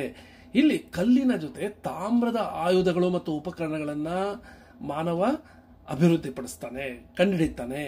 ಇದು ಇತಿಹಾಸ ಪೂರ್ವ ಕಾಲಮಾನದ ಅಂತ್ಯ ಅಂತ ಹೇಳಬಹುದು. ಯಾಕಂದ್ರೆ ಮೊದಲೇ ಹೇಳಿದಾಗೆ ಕ್ರಿಸ್ತಪೂರ್ವ 3,200, 3,300ರ ನಂತರ ಸ್ಪಷ್ಟವಾದ ಬರವಣಿಗೆಯ ದಾಖಲೆಗಳಿರೋದ್ರಿಂದ ಅದನ್ನ ಐತಿಹಾಸಿಕ ಯುಗ, ಇತಿಹಾಸವಿರುವ ಯುಗ ಅಂತ ಹೇಳಲಾಗುತ್ತೆ. ಹೀಗಾಗಿ ಕ್ರಿಸ್ತಪೂರ್ವ 3,300ರಿಂದ ಕ್ರಿಸ್ತಪೂರ್ವ 1,200ರವರೆಗೆ ಕಾಂಸ್ಯ ಯುಗ, ಬ್ರಾನ್ಸ್ ಏಜ್ ಅಂತ ಹೇಳಲಾಗುತ್ತೆ. ಇಲ್ಲಿ ಇತಿಹಾಸದ ಕಾಲಮಾನ ಆರಂಭ ಆಗುತ್ತೆ. ಯಾಕಂದ್ರೆ ಬರವಣಿಗೆ ಈ ಸಮಯದಲ್ಲಿ ಆರಂಭ ಆಗುತ್ತೆ. ಹಿತ್ತಾಳೆಯ ಉಪಯೋಗ ಶುರುವಾಗುತ್ತೆ. ನಗರಗಳಲ್ಲಿ ಸಮಾಜಗಳು ರೂಪುಗೊಳ್ಳುತ್ತಾ ಹೋಗುತ್ತೆ. ಕ್ರಿಸ್ತಪೂರ್ವ 1,200ರಿಂದ ಕ್ರಿಸ್ತಪೂರ್ವ 500ರವರೆಗೆ ಐರನ್ ಏಜ್, ಕಬ್ಬಿಣ ಯುಗ. ಇಲ್ಲಿ ಜಗತ್ತಿನ ಎಲ್ಲೆಡೆ ಈ ಸಮಯದಲ್ಲಿ ನಾಗರಿಕತೆಗಳು ರೂಪುಗೊಂಡವು ಅಂತ ಹೇಳಲಾಗಿದೆ. ಕ್ರಿಸ್ತಪೂರ್ವ 500ರಿಂದ ಇಲ್ಲಿಯವರೆಗೆ ಆಧುನಿಕ ಯುಗ ಅಂತ ಹೇಳಲಾಗುತ್ತೆ. ಇಲ್ಲಿ ಪ್ರತಿಯೊಂದಕ್ಕೂ ಸ್ಪಷ್ಟವಾದ ದಾಖಲೆಗಳನ್ನು ನಾವು ಕಾಣಬಹುದು. ಹೀಗೆ 4,500 ಮಿಲಿಯನ್ ವರ್ಷಗಳ ಹಿಂದಿನಿಂದಲೂ ಈವರೆಗಿನ ಕಾಲಮಾನವನ್ನ ವಿವಿಧ ಯುಗಗಳನ್ನಾಗಿ ವಿಂಗಡಿಸಿ ಪ್ರತಿಯೊಂದು ಯುಗದಲ್ಲೂ ಯಾವ ರೀತಿ ಭೂಮಿ ರೂಪುಗೊಳ್ಳಿತು, ಜೀವಿಗಳು ರೂಪುಗೊಳ್ಳಿತು, ಮಾನವ ರೂಪುಗೊಂಡ, ನಂತರ ಮಾನವನ ನಾಗರಿಕತೆಗಳು ರೂಪುಗೊಂಡಿತು ಅನ್ನೋದನ್ನ ವಿವಿಧ ಯುಗಗಳಲ್ಲಿ ಹೇಗೆ ನಡೀತು ಅನ್ನೋದನ್ನ ಈಗ ನಾವು ತಿಳಿದುಕೊಂಡ್ವಿ. ಈಗ ಭಾರತೀಯ ಸಂಸ್ಕೃತಿಯ ವೈಶಿಷ್ಟ್ಯ ಏನು ಅಂತ ತಿಳಿದುಕೊಳ್ಳೋಣ. ಹಿಂದಿನ ಪರೀಕ್ಷೆಗಳಲ್ಲಿ ಇದ್ರ ಬಗ್ಗೆ ಪ್ರಶ್ನೆ ಬಂದಿದೆ, ಅದರಿಂದ ಇದು ಬಹಳ ಮುಖ್ಯವಾದ ಅಂಶ ಅಂತ ನೀವು ಗಮನಿಸಬೇಕು. ಭಾರತೀಯ ಸಂಸ್ಕೃತಿಯ ವೈಶಿಷ್ಟ್ಯವನ್ನು ವಿವರಿಸಿ ಅಂತ ಕೇಳಬಹುದು. ಇಲ್ಲಿ ನಾವು ಭಾರತೀಯ ಸಂಸ್ಕೃತಿಯ ವಿವಿಧ ಅಂಶಗಳಾದ ಭಾಷಾ ಸಂಪತ್ತಿನ ಬಗ್ಗೆ, ಪ್ರಜಾಪ್ರಭುತ್ವದ ವ್ಯವಸ್ಥೆಗಳ ಬಗ್ಗೆ, ಆರ್ಥಿಕ ಪರಂಪರೆಯ ಬಗ್ಗೆ, ಭಾರತದಲ್ಲಿ ವ್ಯವಸಾಯ ಹೇಗೆ ನಡ್ಕೊಂಡು ಬಂತು ಅನ್ನೋದ್ರ ಬಗ್ಗೆ, ವಿವಿಧ ಕಾಲಮಾನಗಳಲ್ಲಿ ಯಾವ ಯಾವ ಕೈಗಾರಿಕೆಗಳು ಇತ್ತು ಅನ್ನೋದ್ರ ಬಗ್ಗೆ, ವ್ಯಾಪಾರ ಹೇಗೆ ಪ್ರಾಚೀನ ಕಾಲದಿಂದ ಬೇರೆ ಬೇರೆ ದೇಶಗಳೊಂದಿಗೆ ವ್ಯಾಪಾರ ಹೇಗೆ ನಡೆಸಿದ್ರು ಅನ್ನೋದ್ರ ಬಗ್ಗೆ, ಒಳದೇಶದ ವ್ಯಾಪಾರ ಹೇಗೆ ನಡೀತು ಮತ್ತು ನಾಣ್ಯಗಳು ಯಾವ ಯಾವ ಸಮಯದಲ್ಲಿ ಆರಂಭವಾಯಿತು ಅನ್ನೋದ್ರ ಬಗ್ಗೆ ನಾವು ಭಾರತೀಯ ಸಂಸ್ಕೃತಿಯ ವೈಶಿಷ್ಟ್ಯ ಎಂಬ ವಿಷಯದ ಬಗ್ಗೆ ಅಧ್ಯಯನ ಮಾಡ್ತಾ ಈ ಎಲ್ಲ ವಿಷಯಗಳನ್ನು ತಿಳ್ಕೋಬೇಕಾಗುತ್ತೆ. ಭಾರತದ ಸಂಸ್ಕೃತಿಯ ಪ್ರಮುಖ ವೈಶಿಷ್ಟ್ಯ ಅಂದರೆ ಧರ್ಮಕ್ಕೆ ಸಂಬಂಧಿಸಿದ ಗ್ರಂಥಗಳಲ್ಲಿ ರಾಷ್ಟ್ರಭಕ್ತಿ, ರಾಷ್ಟ್ರಪ್ರಜ್ಞೆ, ರಾಷ್ಟ್ರ ಸಂಸ್ಕೃತಿ, ರಾಷ್ಟ್ರದ ಭೌಗೋಳಿಕ ಪ್ರಜ್ಞೆಯನ್ನ ಜಾಗೃತಗೊಳಿಸುವ ವಿಷಯಗಳನ್ನ ಈ ಧರ್ಮದ ಗ್ರಂಥಗಳಲ್ಲಿ ನಾವು ನೋಡ್ತೀವಿ. ಆಧ್ಯಾತ್ಮಿಕತೆ ಭಾರತದ ಸಂಸ್ಕೃತಿಯ ಬುನಾದಿ ಅಂತ ಹೇಳಿದ್ರು ಸಹ ಋಷಿಗಳಿಗೆ ದೈನಂದಿನ ಸಮಷ್ಟಿ ಜೀವನಕ್ಕೂ ಮತ್ತು ಏಕಾಂತ ಆಧ್ಯಾತ್ಮಿಕ ಸಾಧನೆಗೂ ಇದ್ದ ಸರಳ ರೇಖೆ ಅತ್ಯಂತ ಸ್ಪಷ್ಟವಾಗಿ ಕಾಣ್ತಾ ಇತ್ತು. ಆಧ್ಯಾತ್ಮಿಕತೆಯ ಜೊತೆಗೆ ಅರ್ಥಶಾಸ್ತ್ರ, ರಾಜ್ಯಶಾಸ್ತ್ರ, ವಿಜ್ಞಾನ, ತಾರ್ಕಿಕವಾದ, ಬೌದ್ಧಿಕವಾದ ಶಾಸ್ತ್ರಗಳ ಅಧ್ಯಯನ, ಅಧ್ಯಾಪನ, ರಾಷ್ಟ್ರ ರಕ್ಷಣೆ ಇವೆಲ್ಲವೂ ಅವರ ನಿತ್ಯ ಜೀವನದ ಭಾಗಗಳಾಗಿದ್ವು. ನಮ್ಮ ವೇದ ಪುರಾಣದಲ್ಲಿಯೇ ರಾಷ್ಟ್ರವು ಸದಾ ಸುಭಿಕ್ಷವಾಗಿರಲಿ ಅಂತ ಹಾರೈಸುವ ಮಂತ್ರಗಳಿವೆ. ಇಡೀ ಮನುಕುಲಕ್ಕೆ ಒಳಿತು ಮಾಡುವಂತ ಶ್ಲೋಕಗಳು ಇವೆ. ಭಾರತ ಭೂಮಿಯಲ್ಲಿ ಹುಟ್ಟುವ ಮನುಜರು ದೇವತೆಗಳಿಗಿಂತ ಪುಣ್ಯವಂತರು ಅಂತ ವಿಷ್ಣು ಪುರಾಣದಲ್ಲಿ ಹೇಳಲಾಗಿದೆ. ವೇದಗಳಲ್ಲಿನೇ ಸಹ ಗಂಗಾ, ಯಮುನಾ, ಸರಸ್ವತಿ, ಮರುದ್ರುತ, ವಿತಸ್ತ ಎಂಬ ನದಿಗಳ ಉಲ್ಲೇಖ ಇದೆ. ವಿಷ್ಣು ಪುರಾಣದಲ್ಲಿ ಅಂತೂ ಮಹೇಂದ್ರ, ವಿಂಧ್ಯ, ಸಹ್ಯಾದ್ರಿ ಇತ್ಯಾದಿ ಪರ್ವತಗಳ ವಿವರಗಳಿವೆ. ಗೋದಾವರಿ, ಭೀಮರತಿ, ಕಾವೇರಿ, ಕೃಷ್ಣ ಮೊದಲಾದ ನದಿಗಳ ಬಗ್ಗೆ, ಅವುಗಳ ಉಗಮನ ಸ್ಥಾನಗಳ ಬಗ್ಗೆ ವಿಷ್ಣು ಪುರಾಣದಲ್ಲಿ ಮಾಹಿತಿ ಇದೆ. ಭಾರತ ದೇಶದ ಬಗೆಗೆ ಅಭಿಮಾನವನ್ನ, ಪ್ರೇಮವನ್ನ ಮತ್ತು ಜಾಗೃತಿಯನ್ನ ನಮ್ಮ ಧಾರ್ಮಿಕ ಗ್ರಂಥಗಳಲ್ಲಿ ನಾವು ಕಾಣಬಹುದು. ನಮಗೆ ಇಲ್ಲಿಯೇ ಭಾರತೀಯ ಸಂಸ್ಕೃತಿ ಮತ್ತು ನಾಗರಿಕತೆಗಳನ್ನು ನಾವು ಕಾಣಬಹುದು. ಅಷ್ಟೇ ಅಲ್ಲದೆ ವೈಚಾರಿಕತೆಯನ್ನು ಮತ್ತು ವೈಜ್ಞಾನಿಕತೆಯನ್ನು ತನ್ನ ದೈನಂದಿನ ಜೀವನದಲ್ಲಿ ಅಳವಡಿಸಿಕೊಂಡಿರೋದು ಭಾರತೀಯ ಸಂಸ್ಕೃತಿಯ ವೈಶಿಷ್ಟ್ಯಗಳಲ್ಲಿ ಒಂದು ಅಂತ ಹೇಳಬಹುದು. ಈ ಭಾರತ ಸಂಸ್ಕೃತಿ ಭರತಖಂಡದಂತೆ ಅಖಂಡ ಮತ್ತು ಅನಾದಿ ಅಂತ ಹೇಳಬಹುದು. ವಿದೇಶದ ಜನಾಂಗಗಳು, ಸಂಸ್ಕೃತಿಗಳು ಭಾರತದಲ್ಲಿ ಕೆಲವು ಪ್ರಾಂತ್ಯಗಳಲ್ಲಿ ತಮ್ಮ ಪ್ರಭಾವವನ್ನು ತೋರಿಸಿದ್ರು. ಪ್ರಾಚೀನ ಸಂಸ್ಕೃತಿಯು ಅವುಗಳನ್ನು ಜೀರ್ಣ ಮಾಡಿಕೊಂಡು ಅದಕ್ಕೆ ತನ್ನದೇ ರೂಪವನ್ನಿಟ್ಟು ತನ್ನ ಭಾಗವನ್ನಾಗಿ ಮಾಡಿಕೊಂಡಿದೆ. ಇದಕ್ಕೆ ಮುಖ್ಯ ಕಾರಣ ಭಾರತೀಯರ ಆಧ್ಯಾತ್ಮಿಕ ದೃಷ್ಟಿ ಅಂತ ಹೇಳಬಹುದು. ಚಾರಿತ್ರಿಕ ದೃಷ್ಟಿಯಿಂದ ವೇದ ಬಾಹ್ಯಗಳೆಂದು ವ್ಯವಹರಿಸುವ ಬೌದ್ಧ, ಜೈನ ಮುಂತಾದ ಮತಗಳು ಭಾರತದ ಸಂಸ್ಕೃತಿಯ ಸೂಚಕಗಳೇ ಆಗಿವೆ. ಅವುಗಳಲ್ಲಿಯೂ ಸಹ ಅವುಗಳ ಮುಖ್ಯ ತತ್ವಗಳಾದ ಕರ್ಮ, ಜ್ಞಾನ, ಭಕ್ತಿ, ಪುನರ್ಜನ್ಮ ಮುಂತಾದಗಳನ್ನು ಹೇಳಲಾಗಿದೆ. ಭಾರತೀಯ ಸಂಸ್ಕೃತಿಯಲ್ಲಿ ವ್ಯಕ್ತಿಯ ಸ್ವಾತಂತ್ರ್ಯಕ್ಕೆ ಪ್ರಾಧಾನ್ಯ ಇದೆ. ನಿರಂಕುಶಾಧಿಕಾರಕ್ಕೆ ಭಾರತೀಯ ಸಂಸ್ಕೃತಿಯಲ್ಲಿ ಅವಕಾಶ ಇಲ್ಲ. ಧರ್ಮ, ಅರ್ಥ, ಕಾಮ, ಮೋಕ್ಷಗಳೆಂಬ ಚತುರ್ವಿಧ ಪುರುಷಾರ್ಥಗಳಲ್ಲಿ ಅಧಿಕಾರ, ಉಪಾಸನ, ಗುಣ, ಫಲಗಳಿಗೆ ಅನುಸಾರವಾಗಿ ವ್ಯಕ್ತಿಗೆ ಕರ್ಮವನ್ನು ಮಾಡಲು ಅಥವಾ ಅದನ್ನು ಬಿಡೋದಕ್ಕೆ ಸ್ವಾತಂತ್ರ್ಯ ಇದೆ. ಇದೇ ನಮ್ಮ ಭಾರತ ಸಂಸ್ಕೃತಿಯಲ್ಲಿರುವ ಕರ್ಮ ಮತ್ತು ಪುನರ್ಜನ್ಮಗಳ ರಹಸ್ಯ ತತ್ವ ಅಂತ ಹೇಳಬಹುದು. ಭರತಖಂಡದಲ್ಲಿ ಅಪಾರವಾದ ಆಧ್ಯಾತ್ಮಿಕ ಶಾಸ್ತ್ರಗಳು ಬೆಳೆದಿವೆ. ಅದರ ಜೊತೆಯಲ್ಲಿಯೇ ಲೋಕಕ್ಕಾಗಿ, ದಿನನಿತ್ಯದ ಜೀವನಕ್ಕಾಗಿ, ಐಹಿಕ ವಿಷಯಗಳ ಬಗ್ಗೆ ಶಾಸ್ತ್ರಗಳು ಸಹ ಭಾರತೀಯ ಸಂಸ್ಕೃತಿಯ ಭಾಗವಾಗಿದೆ. ಭಾರತೀಯ ಸಂಸ್ಕೃತಿ ಇತರ ಸಂಸ್ಕೃತಿಗಳಂತೆ ಅಪೂರ್ಣವಾಗಿಲ್ಲದೆ ಸರ್ವಾಂಗ ಸುಂದರವಾಗಿದೆ ಅಂತ ಹೇಳಬಹುದು. ಇತರ ಪ್ರಾಚೀನ ಸಂಸ್ಕೃತಿಗಳಲ್ಲಿ ಒಂದೊಂದು ಅಂಶವೇ ಅಧಿಕವಾಗಿ ಬೆಳೆದಿತ್ತು. ಆದ್ರಿಂದ ಅವಲ್ಲಿ ಸಮತೋಲನೆ ಇಲ್ಲದೆ ಆ ಸಂಸ್ಕೃತಿಗಳು ನಾಶವಾಯಿತು.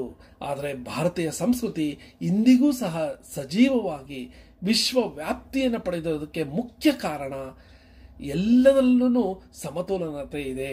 ಆಧ್ಯಾತ್ಮಿಕ ದೃಷ್ಟಿ ಬಹಳ ಮುಖ್ಯ ಕಾರಣ ಭಾರತೀಯ ಸಂಸ್ಕೃತಿಯಲ್ಲಿ. ಭಾರತೀಯರ ಆಹಾರ, ವ್ಯವಹಾರ, ತತ್ವವಿವೇಚನೆ, ಸತ್ಯ ಸೌಂದರ್ಯ, ಸೌಗಂಧ್ಯಗಳ ಅನ್ವೇಷಣೆ, ಕಲೆ, ಈ ಎಲ್ಲ ಅಂಶಗಳಲ್ಲಿ ಈ ಸಮತೋಲನ ದೃಷ್ಟಿ ಇರೋದ್ರಿಂದ ಭಾರತೀಯ ಸಂಸ್ಕೃತಿಯ ಪ್ರತಿಯೊಂದು ಅಂಶಕ್ಕೂ ಒಂದು ವೈಶಿಷ್ಟ್ಯ ಇದೆ ಅಂತ ಹೇಳಬಹುದು. ಈ ಭಾರತೀಯ ಸಂಸ್ಕೃತಿಯ ಬಗ್ಗೆ ವಿಚಾರ ಮಾಡ್ತಾ ವಿವಿಧ ಅಂಶಗಳ ಬಗ್ಗೆ ನಾವು ತಿಳ್ಕೋಬೇಕಾಗತ್ತೆ ಅಂತ ಆಗಲೇ ಹೇಳಿದೆ. ಅದರಲ್ಲಿ ಮೊದಲನೇದು ಭಾರತದ ಭಾಷಾ ಸಂಪತ್ತು. ಮಾನವನ ಮೂಲ ಭಾಷೆಯು ಪಶು ಪಕ್ಷಿ ಸಮಾನವಾದ ಕೆಲವು ಧ್ವನಿಗಳ ಅನುಕರಣೆಯಿಂದ ಹಾಗೂ ವಿವಿಧ ಭಾವನೆಗಳನ್ನ, ಹಸಿವು, ಭಯ, ಆಶ್ಚರ್ಯ, ಸಂತೋಷ ಮೊದಲಾದ ಭಾವನೆಗಳನ್ನ ತೋರಿಸೋದಕ್ಕೆ ಅಂಗಗಳ ಸಂಕೇತಗಳಿಂದ ಜನ್ಯವಾಯಿತು ಅಂತ ಊಹಿಸಲಾಗಿದೆ. ಆರಂಭದಲ್ಲಿ ಭಾಷೆ ಏಕಾಕ್ಷರವಾಗಿತ್ತು. ಕಾಲಾನಂತರ ಅದಕ್ಕೆ ಜಾತಿ ಸೂಚಕ ಪದಗಳು, ಮನುಷ್ಯನ ತಾಲ, ಓಷ್ಠ್ಯ, ದಂತಾದಿಗಳಾದ ಬೆಳವಣಿಗೆಯನ್ನು, ಮೊದಲಿನ ಮುಂಭಾಗದ ಬೆಳವಣಿಗೆಯನ್ನು ಅನುಸರಿಸಿ ವಿವಿಧ ಭಾಷೆಗಳು ಮತ್ತು ವಿವಿಧ ಧ್ವನಿಗಳು ರೂಪುಗೊಳ್ತು ಅಂತ ಹೇಳಬಹುದು. ಮಾನವ ಬೇಟೆ ಮತ್ತು ಪಶುಪಾಲನೆಯಿಂದ ಜೀವಿಸ್ತಾ ಇದ್ದ ಕಾಲದಲ್ಲಿ ಹೊಸ ಅನುಭವಗಳನ್ನು ಸೂಚಿಸೋದಕ್ಕೆ ಹೊಸ ಪದಗಳು ಬೇಕಾಯಿತು. ವ್ಯವಸಾಯ, ವ್ಯಾಪಾರ, ಕೈಗಾರಿಕೆಗಳು ಬೆಳೆದ ಹಾಗೆ ಇತರ ಜನಾಂಗಗಳೊಂದಿಗೆ ಸಂಪರ್ಕ ಉಂಟಾಗಿ ಭಾಷೆಯು ಅಂಟು ಭಾಷೆ ಆಯ್ತೆಂದು, ಕೊನೆಗೆ ಸಂಸ್ಕೃತ, ಗ್ರೀಕ್, ಲ್ಯಾಟಿನ್ ಭಾಷೆಗಳಂತೆ ಆಯಿತು ಅಂತ ಕೆಲವರು ಪ್ರತಿಪಾದಿಸಿದ್ದಾರೆ. ಪ್ರಪಂಚದಲ್ಲಿರುವ ಭಾಷೆಗಳೆಲ್ಲವೂ ಒಂದೇ ಕಡೆಯಲ್ಲಿ ಒಂದೇ ಜನಾಂಗದಲ್ಲಿ ಹುಟ್ಟಿ ಕಾಲಕ್ರಮೇಣ ಇತರ ದೇಶಗಳಿಗೆ ಹರಡಿತೆ. ಅಥವಾ ಪ್ರಪಂಚದ ವಿವಿಧ ಭಾಗದವರು ತಮ್ಮ ಭಾಷೆಯನ್ನು ಸ್ವತಂತ್ರವಾಗಿ ಕಂಡುಹಿಡಿದರೆ ಎಂಬ ವಿಷಯದಲ್ಲಿ ಭಿನ್ನಾಭಿಪ್ರಾಯ ಇದೆ. ಒಂದೇ ಕಡೆ ಹುಟ್ಟಿ ಬೇರೆ ಬೇರೆ ಕಡೆ ಹರಡ್ತಾ ಅಥವಾ ಬೇರೆ ಬೇರೆ ಕಡೆ ಸ್ವತಂತ್ರವಾಗಿ ಹುಟ್ಟುತ್ತಾ ಅನ್ನೋದು ಇನ್ನೂ ಸ್ಪಷ್ಟವಾಗಿಲ್ಲ. ಇನ್ನೂ ವಾದ ವಿವಾದ ನಡೀತಾ ಇದೆ. ಭರತಖಂಡದಲ್ಲಿ ಮುಖ್ಯವಾದ ಭಾಷೆಗಳು ಆರ್ಯ ಮತ್ತು ದ್ರಾವಿಡ ಭಾಷಾ ವರ್ಗಕ್ಕೆ ಸೇರಿದೆ ಅಂತ ಹೇಳಬಹುದು. ಸುಮಾರು 300 ಸ್ಥಾನಿಕ ಭಾಷಾ ಪ್ರಭೇದಗಳು ಇವೆ ಅಂತ ಲೆಕ್ಕ ಹಾಕಲಾಗಿದೆ. ಈ ಭಾಷೆಗಳ ಬಗ್ಗೆ ಹೇಳಬೇಕಾದ್ರೆ ಅವಸ್ಥಾನ ಎಂಬ ಒಂದು ಭಾಷೆ ಬಗ್ಗೆ ಹೇಳಬೇಕಾಗತ್ತೆ. ಇದು ಜೊರಾಸ್ಟ್ರಿಯನಿಸಂ ಅವರ ಭಾಷೆ. ಇದು ಇರಾನಿಯನ್ ಭಾಷಾ ಪಂಗಡಕ್ಕೆ ಬರುತ್ತೆ. ಅದರಲ್ಲೂ ಇಂಡೋ ಯುರೋಪಿಯನ್ ಲ್ಯಾಂಗ್ವೇಜ್ ಫ್ಯಾಮಿಲಿನಲ್ಲಿ ಬರುತ್ತೆ ಅಂತ ಹೇಳಲಾಗಿದೆ. ಇದನ್ನ ಸುಮಾರು 1500ರಿಂದ 400 BC ಅಂದರೆ ಕ್ರಿಸ್ತಪೂರ್ವ 1500ರಿಂದ 400ರವರೆಗೆ ಈ ಪಂಗಡದವರು ಈ ಭಾಷೆಯನ್ನು ಅವಸ್ಥಾನ್ ಭಾಷೆಯನ್ನು ಆಡ್ತಾ ಇದ್ರು, ಬಳಸ್ತಾ ಇದ್ರು. ಆರ್ಯ ಭಾಷೆಯಾದ ವೈದಿಕ ಸಂಸ್ಕೃತ ಸುಮಾರು ಕ್ರಿಸ್ತಪೂರ್ವ 1400 ವರ್ಷಗಳ ಸಮಯದಲ್ಲಿ ಅದಕ್ಕಿಂತ ಮುಂಚೆಯೇ ಇತ್ತು. ಅನಟೋಲಿಯಾ, ಸಿರಿಯಾ ಮುಂತಾದ ಪ್ರಾಂತ್ಯಗಳಲ್ಲಿ ಈ ಸಂಸ್ಕೃತ ಹರಡಿ ವಿವಿಧ ರೂಪಗಳನ್ನು ಹೊಂದಿ ಈ ಸಂಸ್ಕೃತವೇ ಕ್ರಿಸ್ತಪೂರ್ವ 800ಕ್ಕೆ ಅವಸ್ಥಾನ್ ಭಾಷೆಯಾಗಿ ರೂಪುಗೊಳ್ತು ಅಂತ ಸಹ ಹೇಳಲಾಗುತ್ತೆ. ಇನ್ನು ಪೈಶಾಚಿ ಭಾಷೆ ಪ್ರಾಚೀನ ಭಾರತದ ಬಹಳ ಪ್ರಮುಖ ಭಾಷೆಯಾಗಿತ್ತು. ಸಂಸ್ಕೃತ, ಪ್ರಾಕೃತ, ಅಪಭ್ರಂಶ ಭಾಷೆಗಳ ಜೊತೆ ಪೈಶಾಚಿ ಭಾಷೆ ಸಹ ಬಳಸಲಾಗುತ್ತಿತ್ತು. ಈ ಪೈಶಾಚಿ ಪ್ರಾಕೃತಗಳು ದಕ್ಷಿಣ ಭಾರತದ ಕಡೆ ಬಂದಾಗ ಮೂಲ ದ್ರಾವಿಡ ಭಾಷೆ ಉಂಟಾದವು ಅಂತ ಹೇಳಲಾಗುತ್ತೆ. ಲ್ಯಾಟಿನ್ ಭಾಷೆ ಇಟಾಲಿಯನ್ ಭಾಷೆಯಾಗಿ ಪರಿಣಮಿಸಿದಂತೆ ಸಂಸ್ಕೃತದಿಂದ ಪ್ರಾಕೃತ ಹುಟ್ಟಿತು ಅಂತ ವೈಯಾಕರಣರು ಹೇಳ್ತಾರೆ. ಇನ್ನು ಪ್ರಾಕೃತಗಳೆಂದೆನಿಸಿದ ಮಾಗಧಿ, ಅರ್ಧಮಾಗಧಿ, ಪಾಲಿ, ಶೌರಸೇನಿ, ಮಹಾರಾಷ್ಟ್ರಿ ಮುಂತಾದವು ವೇದ ಭಾಷೆಯ ಅಪಭ್ರಂಶಗಳು ಆಗಿವೆ. ಇವುಗಳಿಗೆ ಮಧ್ಯ ಇಂಡೋ ಆರ್ಯನ್ ಎಂಬ ಹೆಸರಿದೆ. ಪ್ರಾಕೃತ ಭಾಷೆಯನ್ನ ಪ್ರಾಚ್ಯ ಅಥವಾ ಬೂಳಿಕ ಪೈಶಾಚಿ ಮತ್ತು ಪ್ರಾತೀಚ್ಯ ಎಂದ 2 ವಿಧವಾಗಿ ವಿಭಾಗ ಮಾಡಲಾಗುತ್ತೆ. ಈ ಪ್ರಾಕೃತ ಭಾಷೆಯನ್ನ 2 ವಿಧವಾಗಿ ಚೂಳಿಕ ಪೈಶಾಚಿ ಮತ್ತು ಪ್ರಾತೀಚ್ಯ ಪೈಶಾಚಿ ಎಂಬ 2 ವಿಧಗಳನ್ನಾಗಿ ವಿಭಾಗಿಸಲಾಗಿದೆ.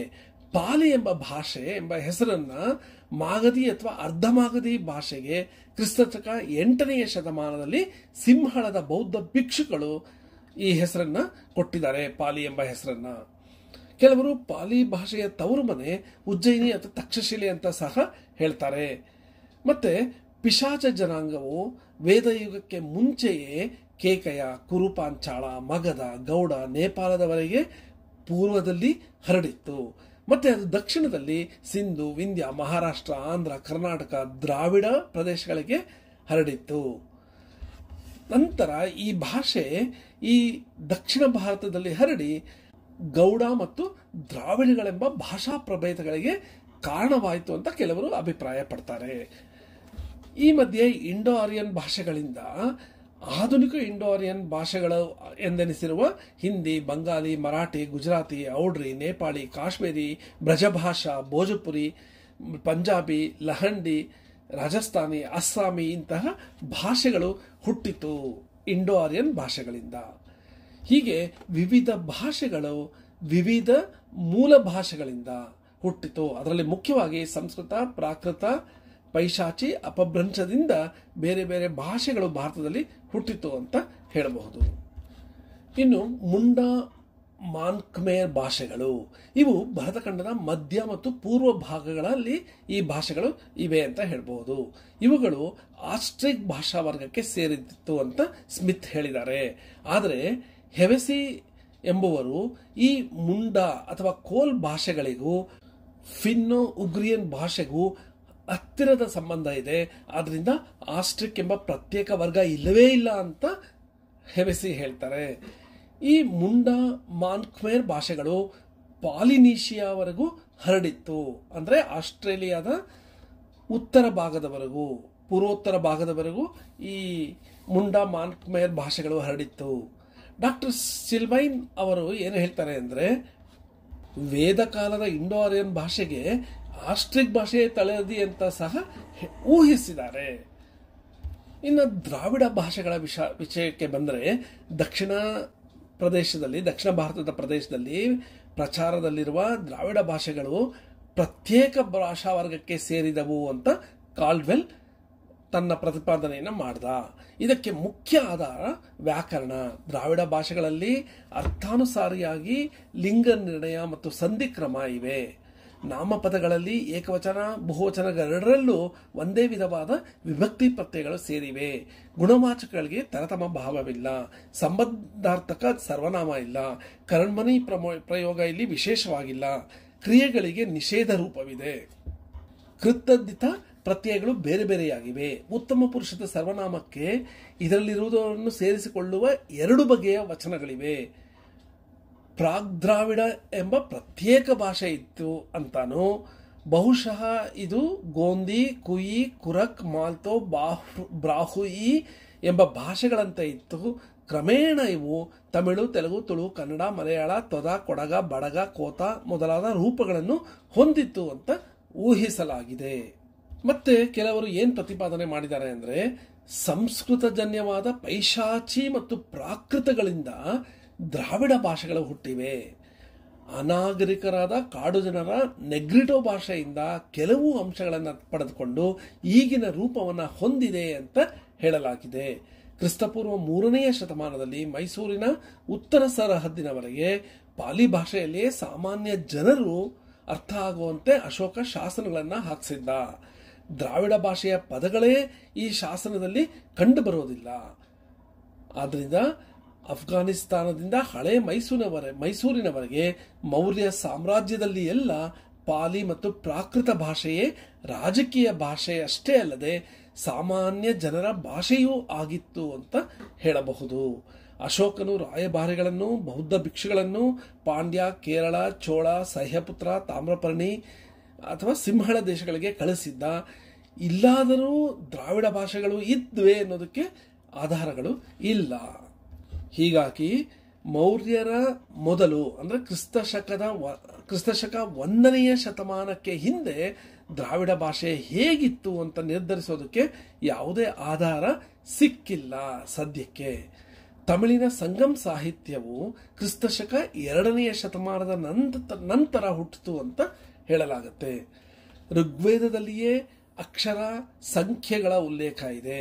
ವೇದಾಧ್ಯಯನಕ್ಕೆ ಸಹಕಾರಿಯಾದ ಜ್ಯೋತಿಷ್ಯ, ಛಂದಸ್ ಮುಂತಾದ ವೇದಾಂಗಗಳನ್ನು ಕಲಿಯಲು ಲಿಪಿ ಸಹಾಯ ಇಲ್ಲದೆ ಇದ್ರೆ ಸಾಧ್ಯನೇ ಇರಲಿಲ್ಲ. ಹೀಗೆ ಸುಸಂಸ್ಕೃತ ವ್ಯಾಕರಣಯುಕ್ತ ಭಾಷೆ, ಲಿಪಿಗಳ ಜ್ಞಾನವು ಭಾರತೀಯರಲ್ಲಿ ಅತ್ಯುನ್ನತವಾಗಿತ್ತು ಅಂತ ಹೇಳಬಹುದು. ಇನ್ನು ಪ್ರಾಚೀನ ಕಾಲದಿಂದಲೂ ಭಾರತದ ಪ್ರಜಾಪ್ರಭುತ್ವ ವ್ಯವಸ್ಥೆ ಹೇಗಿತ್ತು ಅಂತ ನೋಡೋದಾದ್ರೆ, ಭಾರತಕ್ಕೆ ಪ್ರಜಾಪ್ರಭುತ್ವ ಹೊಸದಲ್ಲ.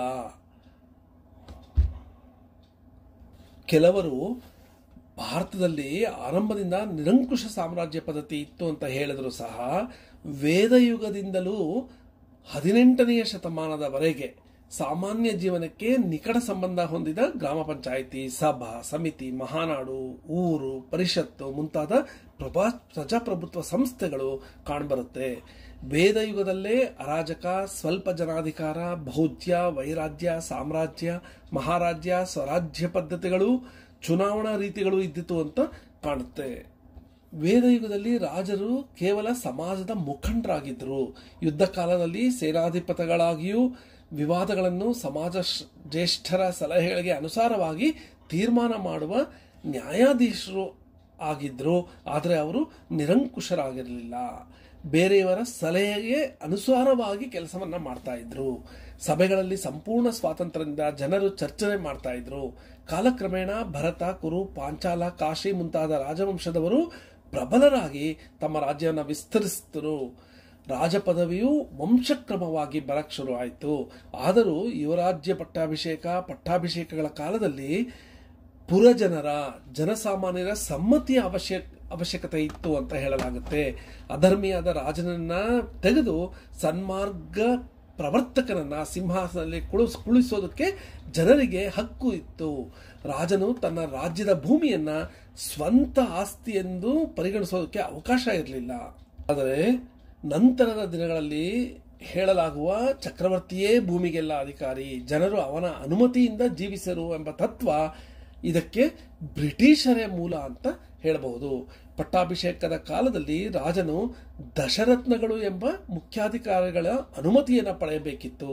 ಧರ್ಮ ಸಂರಕ್ಷಣೆಯನ್ನ ಮಾಡುತ್ತೇನೆ ಅಂತ ವ್ರತವನ್ನು ಹಿಡಿದ ಮೇಲೆ ಬ್ರಾಹ್ಮಣರು ಅವನನ್ನು ಆಶೀರ್ವದಿಸಿ ರಾಜನನ್ನ ಅಂಗೀಕರಿಸ್ತೇವೆ ಅಂತ ಅಭಿಷೇಕ ಮಾಡ್ತಾ ಇದ್ರು. ರಾಜನಿಗೆ ದೈವದತ್ತವಾದ ಹಕ್ಕಿದೆ ಎಂಬುದು ಭಾರತ ಸಂಸ್ಕೃತಿಯ ಧರ್ಮಶಾಸ್ತ್ರಕ್ಕೆ ವಿರುದ್ಧವಾದದ್ದು. ರಾಜನು ಮಂತ್ರಿ ಪರಿಷತ್ತಿನ ಅಭಿಪ್ರಾಯಗಳನ್ನು ಅನುಸರಿಸಿನೇ ನಡೀಬೇಕು ಅಂತ ಮಾಲವಿಕ, ಅಗ್ನಿಮಿತ್ರ, ಅರ್ಥಶಾಸ್ತ್ರ ಮುಂತಾದ ಕಡೆ ಕಾಣಿಸುತ್ತೆ. ಧರ್ಮ, ಅರ್ಥ, ಕಾಮ, ಉಪಧಾಶುದ್ಧರಾದ 6, 7, 8 ಅಥವಾ 10 ಜನರು ಮಂತ್ರಿಗಳು ಆ ಕಾಲದಲ್ಲಿ ಇರ್ತಾ ಇದ್ರು. ಇವರ ಸಭೆಗೆ ಮಂತ್ರಿ ಪರಿಷತ್ತು ಅಂತ ಹೆಸರಿತ್ತು. ರಾಜನು ಧರ್ಮಶಾಸ್ತ್ರ ವಿಚಕ್ಷಣಾದ ಪುರೋಹಿತನಿಂದ ಸಲಹೆಗಳನ್ನು ಸ್ವೀಕರಿಸ್ತಾ ಇದ್ದ, ವಿಷಯಗಳನ್ನು ಪಡಿತಾ ಇದ್ದ. ಚಂದ್ರಗುಪ್ತನು ಸಿಂಹಾಸನಕ್ಕೇರೋದಕ್ಕೆ ಕಾರಣ ಕೌಟಿಲ್ಯ ಆಗಿದ್ದ. ಆದರೆ ಚಂದ್ರಗುಪ್ತ ಅಧರ್ಮಿಯಾಗೋದಕ್ಕೆ ಅವನನ್ನ ಕೌಟಿಲ್ಯ ಒಂದೇ ರಾತ್ರಿಯಲ್ಲಿ ಅವನ ಸಿಂಹಾಸನದಿಂದ ಇಳಿಸ್ಬಿಡ್ತಾನೆ. ನೀತಿ ವಾಕ್ಯಾಮೃತದಲ್ಲಿ ಏನು ಹೇಳಿದೆ ಅಂದ್ರೆ, ರಾಜ್ಯೋ ಹಿ ದುಷ್ಟ ನಿಗ್ರಹ ಶಿಷ್ಟ ಪರಿಪಾಲನಂ ಚ ಧರ್ಮೋ ನ ಪುನಃ ಶ್ರೀರಾಮ್ ಮುಂಡನಂ ಜಟಾಧಾರಣಂ ವಾ ಅಂತ ಹೇಳಿದೆ. ಅಂದರೆ ಭೂಮಿ ಮತ್ತು ಶಾಸ್ತ್ರಗಳಿಗೆ ಶಸ್ತ್ರವು ಅಧೀನವಾಗಿರಬೇಕೆಂಬುದೇ ಪ್ರಜಾಪ್ರಭುತ್ವದ ತತ್ವ. ಇದು ವಿಪರೀತ ಆದರೆ ನಿರಂಕುಶ ಪ್ರಭುತ್ವ ಆಗುತ್ತೆ. ನಂದರು ತಮ್ಮ ಶಸ್ತ್ರಕ್ಕೆ ಶಾಸ್ತ್ರವನ್ನು, ಭೂಮಿಯನ್ನು ಅಧೀನ ಮಾಡಿಕೊಳ್ಳಲು ಯತ್ನಿಸಿದ್ರಿಂದ ಕೌಟಿಲ್ಯ ಧರ್ಮೋದಕ್ಕಾಗಿ ನಂದರ ಮೂಲೋತ್ಪಾಟನೆಯನ್ನ ಮಾಡಬೇಕಾಯಿತು. ಕ್ರಿಸ್ತಪೂರ್ವ 8, 7ನೇ ಶತಮಾನಗಳಿಂದ ಕ್ರಿಸ್ತಶಕ 4ನೇ ಶತಮಾನದವರೆಗೆ ಗಣರಾಜ್ಯಗಳು ಭಾರತ ಖಂಡದಲ್ಲಿದ್ದವು. ರಾಜಕೀಯ ಗಣಗಳಿಗೆ ಸಂಘ ಅಂತ ಹೆಸರಿಡ್ತಾ ಇತ್ತು. ಗ್ರೀಕರ ಗ್ರಂಥಗಳಿಂದಲೂ ಕ್ರಿಸ್ತಪೂರ್ವದಲ್ಲಿ ಲಿಚ್ಛವಿ, ಮಲ್ಲ, ಮದ್ರಕ, ಕುರುಪಾಂಚಾಲ, ವೃಷ್ಟಿ, ಸಾತ್ವತ, ಅಂಬಶ್ಯ, ಯೌದೇಯ, ಕುದ್ರಕ, ರಾಷ್ಟ್ರೀಕ, ಪೈಟನಿಕ್, ಅಪರಾಹ್ನ, ಅರ್ಜುನಾಯನ, ಔದುಂಬರ, ಮಾಳವ ಭೋಜಕ, ಕಾಂಬೋಜಕ, ಗಾಂಧಾರ, ನಾಭಕ ಮುಂತಾದ ಅನೇಕ ಪ್ರಜಾಪ್ರಭುತ್ವಗಳಿದ್ದವು ಅಂತ ಹೇಳಲಾಗಿದೆ. ಅಲೆಕ್ಸಾಂಡರ್ನು ಕೂಡ ಇವರೊಡನೆ ಯುದ್ಧ ಮಾಡಲಾಗದೆ ತನ್ನ ದೇಶಕ್ಕೆ ಹಿಂದಿರುಗಬೇಕಾಯಿತು. ಈ ರಾಜಕೀಯ ಸಂಘಗಳನ್ನು ಅನುಸರಿಸಿ ಬೌದ್ಧ, ಜೈನರ ಮತದಲ್ಲಿ ಸಂಘಗಳು ಅಂತ ಆರಂಭ ಆಯಿತು. ಇವುಗಳ ಕಾರ್ಯಕ್ರಮವು ಪ್ರಜೆಗಳಿಗೆ ಸಮ್ಮತವಾಗಿತ್ತು. ಸಭಾಗೃಹದಲ್ಲಿ ಆಸನಗಳನ್ನು ಏರ್ಪಡಿಸಿ ಚುನಾವಣೆಯ ಹಕ್ಕು ಯಾರಿಗಿದೆ ಅಂತ ನಿರ್ಧರಿಸಲಾಗ್ತಾ ಇತ್ತು. ಚರ್ಚೆಗಳಾಗ್ತಾ ಇತ್ತು, ಪ್ರತಿಭಟನೆಗಳು ನಡೀತಾ ಇತ್ತು, ವಿಭಿನ್ನ ಅಭಿಪ್ರಾಯಗಳನ್ನು ಸೂಚಿಸ್ತಾ ಇದ್ರು. ಇದು ಸನಾತನ ಪದ್ಧತಿ ಅಂತ ಗೌತಮ ಬುದ್ಧನ ಕಾಲಕ್ಕೆ ಎಷ್ಟೋ ಹಿಂದೆಯೇ ಇಂತಹ ಚುನಾವಣಾ ಕ್ರಮ ಇತ್ತು ಅಂತ ಬೌದ್ಧ ಗ್ರಂಥಗಳಿಂದ ಗೊತ್ತಾಗುತ್ತೆ. 1909ರಲ್ಲಿ ಪ್ರಕಟವಾದ ರಾಮಶಾಸ್ತ್ರಿಗಳ ಕೌಟಿಲ್ಯನ ಅರ್ಥಶಾಸ್ತ್ರದಲ್ಲಿ ಹಲವಾರು ಭಾರತೀಯ ಪ್ರಜಾಪ್ರಭುತ್ವದ ವಿಷಯಗಳು ಅನಾವರಣವಾಗಿವೆ. ಕೌಟಿಲ್ಯನ ಗ್ರಂಥವು ಭಾರತೀಯರು ಆಡಳಿತದಲ್ಲಿಯೂ ಹಿಂದೆ ಇರಲಿಲ್ಲ. ಅರ್ಥಶಾಸ್ತ್ರ ಪ್ರಪಂಚದ ರಾಜಕೀಯ ಗ್ರಂಥಗಳಲ್ಲೆಲ್ಲ ಅಗ್ರಗಣ್ಯವಾಗಿತ್ತು. ಕೌಟಿಲ್ಯ, ಚಾಣಕ್ಯ ಅಥವಾ ವಿಷ್ಣುಗುಪ್ತ ಎಂಬ ಬ್ರಾಹ್ಮಣ ನಂದ ರಾಜ್ಯವನ್ನು ನಾಶ ಮಾಡಿ ಮೌರ್ಯ, ಚಂದ್ರಗುಪ್ತನ ಕಾಲದಲ್ಲಿ ಸುಮಾರು ಕ್ರಿಸ್ತಪೂರ್ವ 326ರಲ್ಲಿ ಈ ಗ್ರಂಥವನ್ನು ರಚಿಸಿದ್ದ. ಅದನ್ನೇ ಹೇಳೋದು ಕೌಟಿಲ್ಯನ ಅರ್ಥಶಾಸ್ತ್ರ ಅಂತ. ಅದನ್ನ ನಿಜ ಅಂತ ಎಲ್ಲರೂ ಅಂಗೀಕರಿಸಿದ್ದಾರೆ. ಕೌಟಿಲ್ಯನ ಹಿಂದೆಯೇ ಅರ್ಥಶಾಸ್ತ್ರ ಬೆಳೆದಿತ್ತು. ವಿಷ್ಣುಗುಪ್ತ ಅಥವಾ ಕೌಟಿಲ್ಯನೇ ಅದಕ್ಕೆ ಸೂತ್ರಗಳನ್ನು ನೀಡಿ ಭಾಷ್ಯವನ್ನು ರಚಿಸಿದ. ಈತ ತನ್ನ ಗ್ರಂಥದಲ್ಲಿ ಪ್ರಾಚೀನಾಚಾರ್ಯರಾದ ಮನು, ಬೃಹಸ್ಪತಿ, ಉಶನಸ್, ಪರಾಶಾರ್ಯ, ಅಮೀಯ, ಭಾರದ್ವಾಜ, ವಿಶಾಲಾಕ್ಷ, ಪಿಶುಣ, ಕೌಣಪದಂತ, ವಾತವ್ಯಾಧಿ, ಬಹುದಂತಿ ಪುತ್ರ, ಕಾತ್ಯಾಯನ, ಕಿಂಜಲ್ಯ, ಪಿಶುಣಪುತ್ರ, ಕಣಿಂಕ ಭಾರದ್ವಾಜ, ದೀರ್ಘಚರಾಯಣ, ಗೋಟಮುಖ ಮುಂತಾದವರ ಅಭಿಪ್ರಾಯಗಳನ್ನು ತನ್ನ ಗ್ರಂಥದಲ್ಲಿ ಅನುವಾದ ಮಾಡಿದ್ದಾನೆ. ಧರ್ಮ, ನ್ಯಾಯ, ಸತ್ಯ, ಶಾಂತಿ ರಕ್ಷಣೆಯೇ ಕೌಟಿಲ್ಯನ ಉದ್ದೇಶ ಆಗಿತ್ತು. ಈತನ ಮಂತ್ರಶಕ್ತಿಯ ಫಲವಾಗಿ ಮೌರ್ಯ ಸಾಮ್ರಾಜ್ಯವು ಧರ್ಮ ವಿಜಯವನ್ನು ಪಡೆಯಿತು. ಹಿಂದೂ ಕುಶ್ ಪರ್ವತ ಶ್ರೇಣಿಯಿಂದ ಮೈಸೂರಿನ ಉತ್ತರ ಭಾಗದವರೆಗೂ ಇದು ವಿಸ್ತರಿಸಿತು. ಭಾರತೀಯರಲ್ಲಿ ರಾಷ್ಟ್ರೀಯತೆ ಬೆಳೆಯಿತು. ಕೌಟಿಲ್ಯನು ಪ್ರಜಾಪ್ರಭುತ್ವಗಳನ್ನೆಲ್ಲ ನಾಶ ಮಾಡಲಿಲ್ಲ. ಚಂದ್ರಗುಪ್ತನ ಕಾಲದವರೆಗೂ ಮಾಳವ, ಅರ್ಜುನ, ಮೌಧೇಯ ಮುಂತಾದ ಗಣರಾಜ್ಯಗಳಿತ್ತು. ಕೌಟಿಲ್ಯನ ಅರ್ಥಶಾಸ್ತ್ರ ಕೇವಲ ಸರ್ಕಾರದ ವಿಷಯ ಅಷ್ಟೇ ಅಲ್ಲದೆ ಆರ್ಥಿಕ ಸ್ಥಿತಿ, ಕೈಗಾರಿಕೆಗಳು, ರಕ್ತ ಪರೀಕ್ಷೆ, ಲೋಹಗಳು, ರಸಾಯನಶಾಸ್ತ್ರ, ನೀರಾವರಿ, ವೈದ್ಯ, ವೃಕ್ಷಶಾಸ್ತ್ರ, ವಿಶೇಷಶಾಸ್ತ್ರ, ನೌಕಾರಚನೆ, ಪಶುಪಾಲನೆ, ಹಸ್ತಿಶಾಸ್ತ್ರ, ಅಶ್ವಶಾಸ್ತ್ರ, ವಾಸ್ತುಶಿಲ್ಪ, ಅಥರ್ವ ಪ್ರಯೋಗ, ಯಂತ್ರರಚನೆ, ಅನಾಥ ಜನರಕ್ಷಣೆ, ಜ್ಯೋತಿಷ್ಯ ಎಂಬ ವಿವಿಧ ವಿಷಯಗಳನ್ನು ಈ ಕೌಟಿಲ್ಯನ ಅರ್ಥಶಾಸ್ತ್ರದಲ್ಲಿ ಹೇಳಲಾಗಿದೆ. ಮೌರ್ಯರ ನಂತರ ಮೊಘಲರ ಸಾಮ್ರಾಟರು ಬರ್ತಾರೆ. ಅವರೆಲ್ಲ ಮೌರ್ಯರ ರಾಜಕೀಯ ಪದ್ಧತಿಯನ್ನೇ ಅನುಸರಿಸ್ತಾರೆ. ಪ್ರಾಂತಗಳ ಆಡಳಿತವು ಭರತಖಂಡದ ಬೇರೆ ಬೇರೆ ಭಾಗಗಳಲ್ಲಿ ಆಯಾ ಪ್ರದೇಶಕ್ಕೆ ಅನುಗುಣವಾಗಿತ್ತು. ಕರ್ನಾಟಕದಲ್ಲಿ ರಾಜ್ಯ, ಪೀಠಕ, ವೇಂಠ, ವಿಷಯ, ಸೀಮೆ, ನಾಡು, ಸ್ಥಳ, ಹೋಬಳಿ ಎಂಬ ಪ್ರಾಂತ ವಿಭಾಗಗಳು ಇತ್ತು. ಇದಕ್ಕೆ ಪ್ರಾಂತಾಧಿಕಾರಗಳಲ್ಲದೆ ಸಾಮಂತರಾಜರು ಇದ್ರು.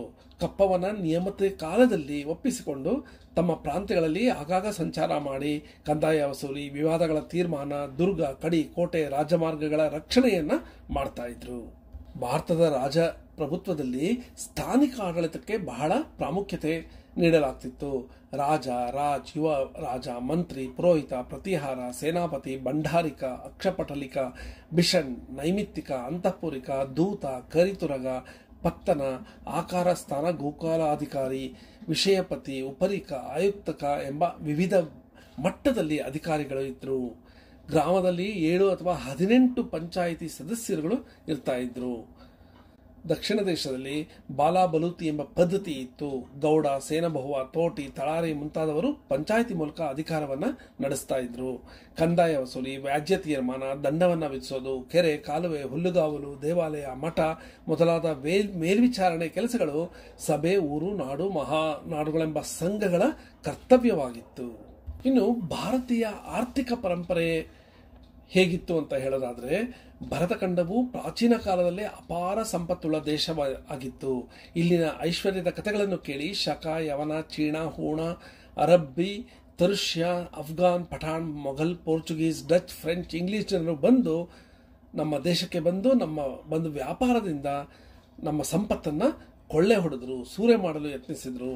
ಅಲೆಕ್ಸಾಂಡರ್ನಿಗೆ ಬಂದ ಯವನರು, ಬೇರೆ ರಾಯಭಾರಿಗಳು, ಪ್ರವಾಸಿಗಳು ಈ ಭರತಖಂಡದ ಧನಧಾನ್ಯ, ಕನಕರತ್ನ ಸಂಪತ್ತನ್ನ ವರ್ಣಿಸಿರೋದನ್ನು ನಾವು ನೋಡಬಹುದು.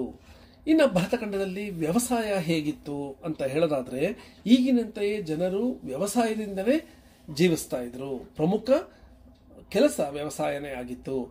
ವೇದಯುಗದಲ್ಲೇ ಭೂಮಿಯನ್ನ ವ್ಯವಸಾಯಕ್ಕೆ ಮತ್ತು ಅರಣ್ಯ ಪ್ರದೇಶಕ್ಕೆ ಅಂತ ವಿಭಜನೆ ಮಾಡಲಾಗಿತ್ತು.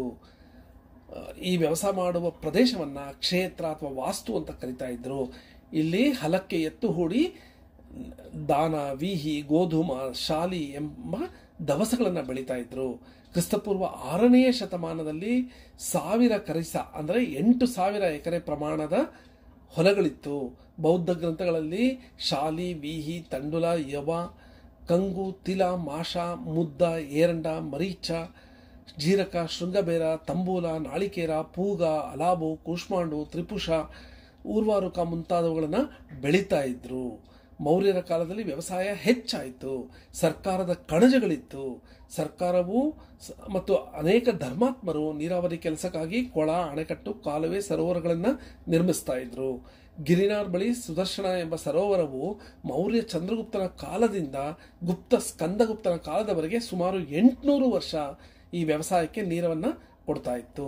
ನದಿಗಳಿಗೆ ಅಣೆಕಟ್ಟುಗಳನ್ನು ಕಟ್ಟಿ ಕೆರೆಗಳನ್ನು ಮಾಡ್ತಾ ಇದ್ರು ಇಂದಿನ ಕಾಲದ ಭಾರತದ ರಾಜರುಗಳು ಮತ್ತು ಅಧಿಕಾರಿಗಳು. ವ್ಯವಸಾಯ ನಿರಾತಂಕವಾಗಿ ಇರಬೇಕು ಅನ್ನೋದೇ ಎಲ್ಲರ ಉದ್ದೇಶ ಆಗಿತ್ತು. ಉದ್ಯಾನಗಳಲ್ಲಿ ತೆಂಗು, ವೀಳ್ಯದೆಲೆ, ಅಡಿಕೆ, ಹೂವು, ಹಣ್ಣುಗಳನ್ನು ಬೆಳೀತಾ ಇದ್ರು. ಮೊಘಲರು ಬಂದ ಮೇಲೆ ಕಾಶ್ಮೀರ, ಪಂಜಾಬ್, ಆಗ್ರಾ ಮುಂತಾದ ಸ್ಥಳಗಳಲ್ಲಿ ಶಾಲಿಮಾರ್, ಲಾಲ್ಬಾಗ್ ಮೊದಲಾದ ಉದ್ಯಾನಗಳು ನಿರ್ಮಿತವಾಯಿತು. ಇನ್ನು ಕೈಗಾರಿಕೆಗಳ ವಿಷಯಕ್ಕೆ ಬಂದರೆ, ಕೈಗಾರಿಕಾ ಸಂಘಗಳು ಭಾರತ ಖಂಡದಲ್ಲಿ ವೇದಯುಗದಿಂದಲೂ ಇದ್ದವು.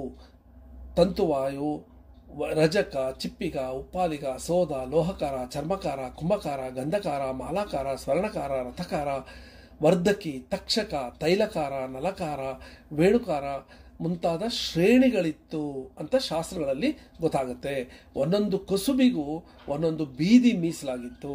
ಅದಕ್ಕೆ ನಾವು ಈಗಲೂ ಹಳೆ ಪ್ರದೇಶಗಳಿಗೆ ಹೋದ್ರೆ ಕುಂಬಾರರ ಬೀದಿ, ಅಕ್ಕಸಾಲಿಗರ ಬೀದಿ ಅಂತ ಬೇರೆ ಬೇರೆ ಬೀದಿಗಳನ್ನು ನಾವು ಈಗಲೂ ನೋಡಬಹುದು. ಈ ಬೀದಿಗಳಲ್ಲಿ ವಸ್ತುಗಳನ್ನು ಕೊಂಡುಕೊಳ್ಳೋದಕ್ಕೆ ಸಾಧ್ಯ ಅಂತ ಅಧಿಕಾರಿಗಳು ಮುದ್ರೆ ಹಾಕ್ತಾ ಇದ್ರು, ಗುರುತಿಸ್ತಾ ಇದ್ರು. ಕುಲ, ಶ್ರೇಣಿ, ಗಣಗಳು ತಮ್ಮ ಕಸುಬಿಗೆ ಬೇಕಾದ ನಿಯಮಗಳನ್ನು ಮಾಡಿಕೊಳ್ಳುವ ಅಧಿಕಾರವನ್ನು ಅವು ಪಡೆದಿದ್ವು. ರಾಜನು ಪ್ರಬಲ ಕಾರಣಗಳಿಲ್ಲದೆ ಈ ವಿಷಯಗಳಿಗೆ ತಲೆ ಹಾಕ್ತಾ ಇರಲಿಲ್ಲ. ಒಂದು ನೇಯ್ಗೆಗಾರರ ಶ್ರೇಣಿಯು ಮೊದಲು ಲಾಟ ದೇಶದಲ್ಲಿತ್ತು. ಒಬ್ಬ ರಾಜನಿಂದ ಆಹ್ವಾನ ಪಡೆದುಕೊಂಡು ದಶಪುರ, ಮಂದರಸ್ ಎಂಬಲ್ಲಿ ನೆಲೆಸಿತು. ಈ ಶ್ರೇಣಿಯ ಸದಸ್ಯರು ಕಾವ್ಯ, ನಾಟಕ, ಅಲಂಕಾರ, ಧನುರ್ವಿದ್ಯಾ, ಗಾಂಧರ್ವ ವಿದ್ಯಾ ಮುಂತಾದವುಗಳಲ್ಲಿ ಪರಿಣಿತರಾಗಿದ್ದರು. ಈ ದಶಪುರದಲ್ಲಿ ವಾಪಿ, ಕೂಪ, ತಟಾಕ, ಅರಾಮ, ಸೂರ್ಯದೇವಗಳನ್ನು ಸ್ಥಾಪಿಸಿದ್ರು. ಚೋಳ, ಚಾಲುಕ್ಯ, ಹೊಯ್ಸಳ, ವಿಜಯನಗರ ಸಾಮ್ರಾಜ್ಯದಲ್ಲೂ ಸಹ ಇಂಥ ಸಂಘಗಳು ಪ್ರಬಲವಾಗಿದ್ವು. ಕಾಶ್ಮೀರದ ಶಾಲು, ಢಾಕಾದ ಮಸ್ಲಿನ್, ಕಾಶಿ ಪೀತಾಂಬರ, ಕಂಚಿಯ ಪಾತ್ರೆಗಳು, ಮಧುರೈನ ತಕ್ಷಶಿಲಾ ಮುಂತಾದ ಪಟ್ಟಣಗಳ ಒಡವೆಗಳು ಪ್ರಾಚೀನ ಕಾಲದಲ್ಲಿ ಪರದೇಶಗಳಲ್ಲೂ ಪ್ರಸಿದ್ಧವಾಗಿತ್ತು. 19ನೇ ಶತಮಾನದವರೆಗೆ ಭರತಖಂಡದ ಕೈಗಾರಿಕೆಗಳು ಉನ್ನತ ಸ್ಥಿತಿಯಲ್ಲಿತ್ತು. ಯಂತ್ರಗಳ ಸ್ಪರ್ಧೆಯಿಂದ ಮತ್ತು ರಾಜಕೀಯ ಮತ್ತು ಆರ್ಥಿಕ ದಾಸ್ಯದಿಂದ ಈ ಕಸಬುಗಳು ಕ್ಷೀಣಿಸುತ್ತಾ ಬಂದವು. ಬಹುಶಃ ಒಂದು 50-60 ವರ್ಷದವರೆಗೂ ಸಹ ನಾವು ಭಾರತದ ಹಳ್ಳಿಗಳಲ್ಲಿ ವಿವಿಧ ರೀತಿಯ ಈ ಕಸಬುಗಳನ್ನು ನೋಡಬಹುದಿತ್ತು. 70-80ರ ದಶಕದಲ್ಲಿ ಸಹ ಅಕ್ಕಸಾಲಿಗರು, ಕುಂಬಾರರು, ಅಗಸರು ಇವುಗಳನ್ನೆಲ್ಲ ನಾವು ನೋಡಬಹುದಾಗಿತ್ತು. ಇನ್ನು ಭಾರತೀಯ ಸಂಸ್ಕೃತಿಯ ಮತ್ತೊಂದು ಅಂಶವಾದ ವ್ಯಾಪಾರ, ಈ ವಿಷಯಕ್ಕೆ ಬರೋದಾದರೆ ಭಾರತೀಯರು ವ್ಯಾಪಾರದ ಮೂಲಕ ಜಗತ್ತಿನ ವಿವಿಧ ಭಾಗಗಳೊಂದಿಗೆ ಪ್ರಾಚೀನ ಕಾಲದಿಂದಲೂ ಸಂಬಂಧ ಬೆಳೆಸ್ಕೊಂಡಿದ್ರು. ವೇದಯುಗದಲ್ಲೇ ಪಣಿ, ಬೆಕನಾಟ ಎಂಬುವರು ವ್ಯಾಪಾರಸ್ಥರಾಗಿದ್ರು. ಆರ್ಯರು ಕೂಡ ಸಮುದ್ರಯಾನವನ್ನು ಮಾಡ್ತಾ ಇದ್ರು. ವ್ಯಾಪಾರವನ್ನ ತುಚ್ಛ ಅಂತ ಅವರು ಹೇಳ್ತಾ ಇರಲಿಲ್ಲ. ಇಂದ್ರವಯಂ ವಣಿಜಂ ಹವಾಮಹೇ ಎಂಬ ಸೂಕ್ತವು ವಾಣಿಜ್ಯದ ಪ್ರಾಮುಖ್ಯತೆಯನ್ನು ತೋರಿಸುತ್ತೆ. ಭಾರತದ ಹರಪ್ಪ ಸಂಸ್ಕೃತಿಯ ಕಾಲದಲ್ಲೇ ಭರತಖಂಡದ ಪದಾರ್ಥಗಳು ಸುಮೇರು, ಬ್ಯಾಬಿಲೋನಿಯಾ, ಅಸ್ಸಿರಿಯಾ, ಟ್ರಾಯ್, ಕ್ರೀಟ್, ಈಜಿಪ್ಟ್ ಮುಂತಾದ ದೇಶಗಳಿಗೆ ಹೋಗ್ತಾ ಇತ್ತು. ಈಜಿಪ್ಟ್, ಯಹೂದ್ಯ, ಅಸ್ಸಿರಿಯಾ ಚಕ್ರವರ್ತಿಗಳು ಭರತಖಂಡದಿಂದ ನೀಲಿ, ಕಪಿ, ತೋಕೈ, ಅರಿಶಿಣ, ಅಕ್ಕಿ, ಹವಳ ಮತ್ತು ವೈಡೂರ್ಯ, ತೇಗ, ಗಂಧದ ಮರ, ವಜ್ರ, ನವರತ್ನಗಳು, ಮೆಣಸು, ಲವಂಗ, ಸುಗಂಧ ದ್ರವ್ಯ, ಆಭರಣ, ವಸ್ತ್ರ ಮೊದಲಾದವುಗಳನ್ನು ತಮ್ಮ ದೇಶಗಳಿಗೆ ತರಿಸ್ಕೊಳ್ತಾ ಇದ್ರು. ಗ್ರೀಕರು ಮತ್ತು ರೋಮನರು ಸಹ ಭಾರತದ ವಸ್ತುಗಳಿಗೆ ಬಹಳ ಆಕರ್ಷಿತರಾಗಿದ್ರು. ಸಿಂಹಣ, ಚೀನಾ, ಬರ್ಮಾ ಮುಂತಾದ ಪೂರ್ವ ದೇಶಗಳೊಂದಿಗೆ ಸಹ ಭಾರತೀಯರು ವ್ಯಾಪಾರವನ್ನು ಮಾಡ್ತಾ ಇದ್ರು. ಕ್ರಿಸ್ತಶಕ 1ನೇ ಶತಮಾನದ ಪೆರಿಪೂಸ್ ಎಂಬ ಗ್ರಂಥದಲ್ಲಿ ಏನ್ ಹೇಳಿದೆ ಅಂದ್ರೆ, ಪಶ್ಚಿಮ ತೀರದ ಭಾರಿಗಾಸ, ಕಲ್ಯಾಣ, ನೇತ್ರಾವತಿ, ಮಂಗಳೂರು, ಭಟ್ಕಳ, ಮರಿಚಪಟ್ಟಣ ಇವುಗಳೆಲ್ಲ ಪ್ರಸಿದ್ಧ ರೇವು ಪಟ್ಟಣಗಳಾಗಿತ್ತು. ಹಡಗುಗಳು ಇಲ್ಲಿಂದ ಬೇರೆ ದೇಶಗಳಿಗೆ ಸಾಮಗ್ರಿಗಳನ್ನು ತಗೊಂಡು ಹೋಗ್ತಾ ಇತ್ತು ಅಂತ ಹೇಳಿದೆ. ಪ್ಲಿನಿ, ಟಾಲಮಿ ಎಂಬುವರ ಗ್ರಂಥಗಳಿಂದ ಕುಮಾರಿ, ನಾಗಪಟ್ಟಣ, ಕಾವೇರಿಪಟ್ಟಣ, ತಾಮ್ರಲಿಪ್ತಿ, ಮತೃಪಟ್ಟಣ ಮುಂತಾದವು ಪೂರ್ವ ತೀರದಲ್ಲಿ ಪ್ರಖ್ಯಾತವಾಗಿದ್ದು ಅಂತ ಗೊತ್ತಾಗುತ್ತೆ. ಸಂಘ ಸಾಹಿತ್ಯವು ಯವನರ ಹಡಗುಗಳು ವಿಶೇಷವಾಗಿ ಬಂದು ಪಾಂಡ್ಯ, ಚೋಳ ಮೊದಲಾದ ದೇಶಗಳೊಡನೆ ವ್ಯಾಪಾರ ಮಾಡ್ತಾ ಇತ್ತು ಅಂತ ಹೇಳುತ್ತೆ. ವಿದೇಶಗಳಿಗೆ ಹತ್ತಿ, ಉಣ್ಣೆ, ರೇಷ್ಮೆ ಬಟ್ಟೆಗಳನ್ನು, ಮೆಣಸು ಮುಂತಾದವುಗಳನ್ನು ರಫ್ತು ಮಾಡಿ ಚಿನ್ನ, ಅಲಸಂದೆ ಇತ್ಯಾದಿಗಳನ್ನು ಆಮದು ಮಾಡ್ಕೋತಾ ಇದ್ರು. ಕ್ರಮೇಣ ರೋಮನ್ ಸಾಮ್ರಾಜ್ಯ ಕ್ಷೀಣಿಸಿದಂತೆ ವ್ಯಾಪಾರ ಸಹ ಕಡಿಮೆಯಾಗ್ತಾ ಬಂತು. ಇದೇ ಸಮಯದಲ್ಲಿ ಭಾರತದ ವ್ಯಾಪಾರ ಚೀನಾದಲ್ಲಿ ವಿಸ್ತಾರವಾಯಿತು. ಈಗಲೂ ಮಲಬಾರಿನಲ್ಲಿ ಚೀನಿ ಸಂಸ್ಕೃತಿಯ ಕುರುಹುಗಳನ್ನು ನಾವು ನೋಡಬಹುದು. ಭರತಖಂಡದ ಎಲ್ಲ ರಾಜವಂಶದವರು ವಿದೇಶಿಯವರೊಡನೆ ವ್ಯಾಪಾರವನ್ನು ಪ್ರೋತ್ಸಾಹಿಸ್ತಾ ಇದ್ರು. ಹೊಯ್ಸಳ, ಇಮ್ಮಡಿ, ಬಲ್ಲಾಳನ ಆಶ್ರಯದಲ್ಲಿ ಕಮ್ಮಟದ ಚೆಟ್ಟಸೆಟ್ಟಿ, ದಾಸಯ್ಯ ಸೆಟ್ಟಿ ಎಂಬುವರು ಸಮುದ್ರ ವ್ಯಾಪಾರ ಮಾಡಿ ಎಲ್ಲ ದಿಕ್ಕಿನಿಂದಲೂ ಕುದುರೆ, ಆನೆ ಮುಂತಾದ ವಸ್ತುಗಳನ್ನು ತರಿಸ್ತಾ ಇದ್ರು. ವಿಜಯನಗರ ಕಾಲದಲ್ಲಂತೂ ಸುಮಾರು 300 ರೇವು ಪಟ್ಟಣಗಳಿದ್ದವು. ರೇವು ಪಟ್ಟಣ ಅಂದ್ರೆ ಕರಾವಳಿ ತೀರದ ಸಮುದ್ರದಲ್ಲಿ ನಾವು ಬೇರೆ ದೇಶಗಳಿಗೆ ವಸ್ತುಗಳನ್ನು ತಗೊಂಡೋಗೋದಕ್ಕೆ ಅವಕಾಶ ಮಾಡಿಕೊಡುವ ಬಂದರುಗಳು ಇರುವ ಜಾಗಕ್ಕೆ ರೇವು ಪಟ್ಟಣ ಅಂತ ಹೇಳ್ತಾರೆ. ಚೋಳರು, ವಿಜಯನಗರದ ಅರಸರು ನೌಕಾಬಲವನ್ನಿಟ್ಟಿದ್ರು. ಮರಾಠರು ಕೂಡ ಪಶ್ಚಿಮ ತೀರವನ್ನೆಲ್ಲ ತಮ್ಮ ಅಧೀನದಲ್ಲಿಟ್ಕೊಂಡಿದ್ರು. ವೆನಿಸ್, ಜಿನೋವಾ, ಫ್ಲಾರೆನ್ಸ್ ಮುಂತಾದ ಇಟಲಿ ದೇಶದ ವ್ಯಾಪಾರ ಪಟ್ಟಣಗಳು ಇಂಡಿಯಾ ದೇಶದಿಂದ ಅಮೂಲ್ಯ ವಸ್ತುಗಳನ್ನು ತರಿಸಿಕೊಂಡು ಯುರೋಪ್ ದೇಶದಲ್ಲಿ ಮಾರಿ ಅವು ಖ್ಯಾತವಾದವು. ಸಮುದ್ರ ವ್ಯಾಪಾರದ ಮುಖ್ಯ ಮಾರ್ಗಗಳು Egypt, Sinhala, Cholamandala, Bangala, Constantinople, Persian ಕೊಲ್ಲಿ, ಕಾವೇರಿ ಪಟ್ಟಣ, ಮರ್ತ್ಯಪಟ್ಟಣ, ಮಹಾಬಲಿಪುರ, ಅಮರಾವತಿ, ಜಾವಾ, ಸುಮಾತ್ರ, ಚೀನಾ, ಪೀಕಿಂಗ್, ಜಪಾನ್, ಕೊರಿಯಾವರೆಗೂ ವ್ಯಾಪಾರಸ್ಥರು ಹೋಗಿ ವ್ಯಾಪಾರವನ್ನ ಮಾಡ್ತಾ ಇದ್ರು. ಅಷ್ಟೇ ಅಲ್ಲದೆ ಪೂರ್ವದ ಹ್ಯೂವೈ, ಈಸ್ಟರ್ ಐಲ್ಯಾಂಡ್ಸ್, ಮೆಕ್ಸಿಕೋವರೆಗೂ ಸಹ ಹೋಗೋ ಸಮುದ್ರದ ಮಾರ್ಗಗಳು ಇತ್ತು ಅಂತ ಗೊತ್ತಾಗುತ್ತೆ. ಈ ಸ್ಥಳಗಳಲ್ಲೆಲ್ಲ ಭಾರತೀಯ ಸಂಸ್ಕೃತಿಯ ಚಿಹ್ನೆಗಳು ಈಗಲೂ ಸಹ ಕಂಡು ಬರ್ತಾ ಇರೋದು ಆಗಿನ ಕಾಲದಲ್ಲೇ, ಅಂದರೆ ಪ್ರಾಚೀನ ಕಾಲದಲ್ಲೇ ಭಾರತೀಯರು ವ್ಯಾಪಾರ ವಹಿವಾಟಿಗಾಗಿ ಆ ದೇಶಗಳಿಗೆ, ಆ ಪ್ರದೇಶಗಳಿಗೆ ಹೋಗಿದ್ರು ಅನ್ನೋದು ಗೊತ್ತಾಗುತ್ತೆ. ಮತ್ತೊಂದು ಅಂಶವಾದ ಒಳದೇಶದ ವ್ಯಾಪಾರ, ಇದ್ರ ಬಗ್ಗೆ ಏನು ಹೇಳಬಹುದು ಅಂದರೆ, ಸಾರ್ತವಾಹ, ವೀರಬಣಂಜು, ಕೋಮಟಿ, ಬೇರಿ ಮುಂತಾದವರು ಈ ಸಮಾಜಕ್ಕೆ ಸೇರಿದವರು ಕಾವಡಿ, ಕತ್ತೆ, ಎತ್ತು, ಬಂಡಿಗಳ ಮೇಲೆ ಸಾಮಾನನ್ನು ಹೇರಿಕೊಂಡು ಭರತಖಂಡದಲ್ಲೆಲ್ಲ ಸುತ್ತಿ ವ್ಯಾಪಾರ ಮಾಡ್ತಾ ಇದ್ರು. ಉತ್ತರದಲ್ಲಿ ಗಾಂಧಾರ, ತಕ್ಷಶಿಲೆಯಿಂದ ಪೂರ್ವದಲ್ಲಿ ಅಸ್ಸಾಂವರೆಗೂ ಒಂದು ಮುಖ್ಯವಾದ ವ್ಯಾಪಾರ ಮಾರ್ಗನೇ ಇತ್ತು. ಪರ್ಷಿಯಾ, ತುರ್ಕಿಸ್ತಾನದವರೆಗೂ, ಟಿಬೆಟ್, ಚೀನಾ ದೇಶಗಳಿಗೂ ಆ ಪರ್ವತ ಮಾರ್ಗಗಳಲ್ಲಿ ಮಾರ್ಗ ಇತ್ತು ಅಂತ ಹೇಳಲಾಗುತ್ತೆ. ಇನ್ನು ದಕ್ಷಿಣದತ್ತ ನೋಡಿದ್ರೆ ಸಿಂಧು, ಸೌರ ಪ್ರಾಂತ್ಯದಿಂದ ಪಶ್ಚಿಮ ತೀರದ ರೇವು ಪಟ್ಟಣಗಳನ್ನು ಬಳಸಿಕೊಂಡು ಕನ್ಯಾಕುಮಾರಿಯವರೆಗೆ ಒಂದು ಮಾರ್ಗ ಇತ್ತು. ಕಾಶಿಯಿಂದ ದೇವಗಿರಿ, ಕಲ್ಯಾಣ, ಬಾದಾಮಿ, ಗದಗು, ಹಂಪಿ, ಧರ್ಮಾವರ, ಬೆಂಗಳೂರು ಪಟ್ಟಣಗಳನ್ನು ಸುತ್ತಕೊಂಡು ಕಣಿವೆಯನ್ನು ದಾಟಿ ಶ್ರೀರಂಗ, ಮಧುರೆ, ರಾಮೇಶ್ವರವರೆಗೂ ಹೋಗೋ ಒಂದು ಮಾರ್ಗ ಇತ್ತು. ದಕ್ಷಿಣದ ಕೋಸಲದಿಂದ ಪೂರ್ವಕ್ಕೆ ತಿರುಗಿ ಕಳಿಂಗ, ಕೊಲ್ಲೇರು, ನಾಗಾರ್ಜುನಕೊಂಡ ಅಂದರೆ ಈಗಿನ ಶ್ರೀಶೈಲ, ಕಾಳಹಸ್ತಿ, ಮೈಲಾಪುರ, ಮಹಾಬಲಿಪುರ, ಕಂಚಿ, ಕಾವೇರಿ ಪಟ್ಟಣ, ನಾಗಪಟ್ಟಣ ಮೊದಲಾದವುಗಳ ಮೂಲಕ ರಾಮೇಶ್ವರಕ್ಕೆ ಹೋಗುವ ಒಂದು ವ್ಯಾಪಾರದ ಮಾರ್ಗ ಇತ್ತು. ಇನ್ನು ಪಶ್ಚಿಮ ತೀರದ ವಿಷಯಕ್ಕೆ ಬಂದರೆ ಮಂಗಳೂರು, ಬಾರಕೂರುಗಳಿಂದ ಹೊನ್ನಾವರ, ಹಳೆಬೀಡು, ಬೇಲೂರುಗಳನ್ನು ಬಳಸಿ ನಂಗಲಿ ಘಟ್ಟವನ್ನು ದಾಟಿ ಪೂರ್ವ ತೀರದ ಕಂಚಿ, ಪುದುಚೇರಿವರೆಗೂ ಮತ್ತೊಂದು ಪ್ರಮುಖವಾದ ವ್ಯಾಪಾರ ಮಾರ್ಗ ಇತ್ತು. ಹೀಗೆ ವ್ಯಾಪಾರ ಶ್ರೇಣಿಗಳಿಗೆ ಪಟ್ಟಣ ಸ್ವಾಮಿಯು, ಶ್ರೇಷ್ಠಿಯು ಮುಖ್ಯ ಅಧಿಕಾರಿಗಳಾಗಿದ್ದರು. ವರ್ತಕರ ಸಭೆಗೆ ಮಹಾನಾಡು, ಮಣಿಮಂಗಲ ಎಂಬ ಹೆಸರಿತ್ತು. ಹೀಗಾಗಿ ಭಾರತದ ಒಳಗಿನ ವ್ಯಾಪಾರ ಅಂದರೆ ಒಳದೇಶದ ವ್ಯಾಪಾರ ಬಹಳ ಬೃಹದಾಕಾರವಾಗಿ ಹಬ್ಬಿಕೊಂಡು ಒಂದು ವ್ಯವಸ್ಥಿತ ರೂಪದಲ್ಲಿ ಪ್ರಾಚೀನ ಕಾಲದಿಂದಲೂ ಇತ್ತು ಅಂತ ಹೇಳಬಹುದು. ಇನ್ನು ಭಾರತೀಯ ಸಂಸ್ಕೃತಿಯ ಕೊನೆಯ ಅಂಶವಾದ ಈ ಘಟಕದಲ್ಲಿ ನಾಣ್ಯಗಳು. ಇದರ ಬಗ್ಗೆ ಹೇಳೋದಾದ್ರೆ, ಸಣ್ಣ ವ್ಯಾಪಾರಗಳು ಪದಾರ್ಥಗಳ ವಿನಿಮಯಗಳ ಮೂಲಕ ನಡೀತಾ ಇದ್ರು. ವೇದಯುಗದಲ್ಲೇ ಹಿರಣ್ಯ, ಪಿಂಡ, ನಿಷ್ಠ, ಸುವರ್ಣ, ಶತಮಾನ, ಪಾದ ಎಂಬ ನಾಣ್ಯಗಳಿತ್ತು ಅಂತ ಗೊತ್ತಾಗುತ್ತೆ. ಮೊದಲು ಬಂಗಾರದ ಗಟ್ಟಿಗಳಂತೆ ಈ ನಾಣ್ಯಗಳಿತ್ತು. ರಜತ ಒಳ್ಳೆಯದಲ್ಲ ಅಂತ ಭಾವಿಸಿದ್ದರಿಂದ ಅದು ಅಷ್ಟೊಂದು ಪ್ರಶಸ್ತವಾಗಿರಲಿಲ್ಲ ನಾಣ್ಯಗಳಿಗೆ.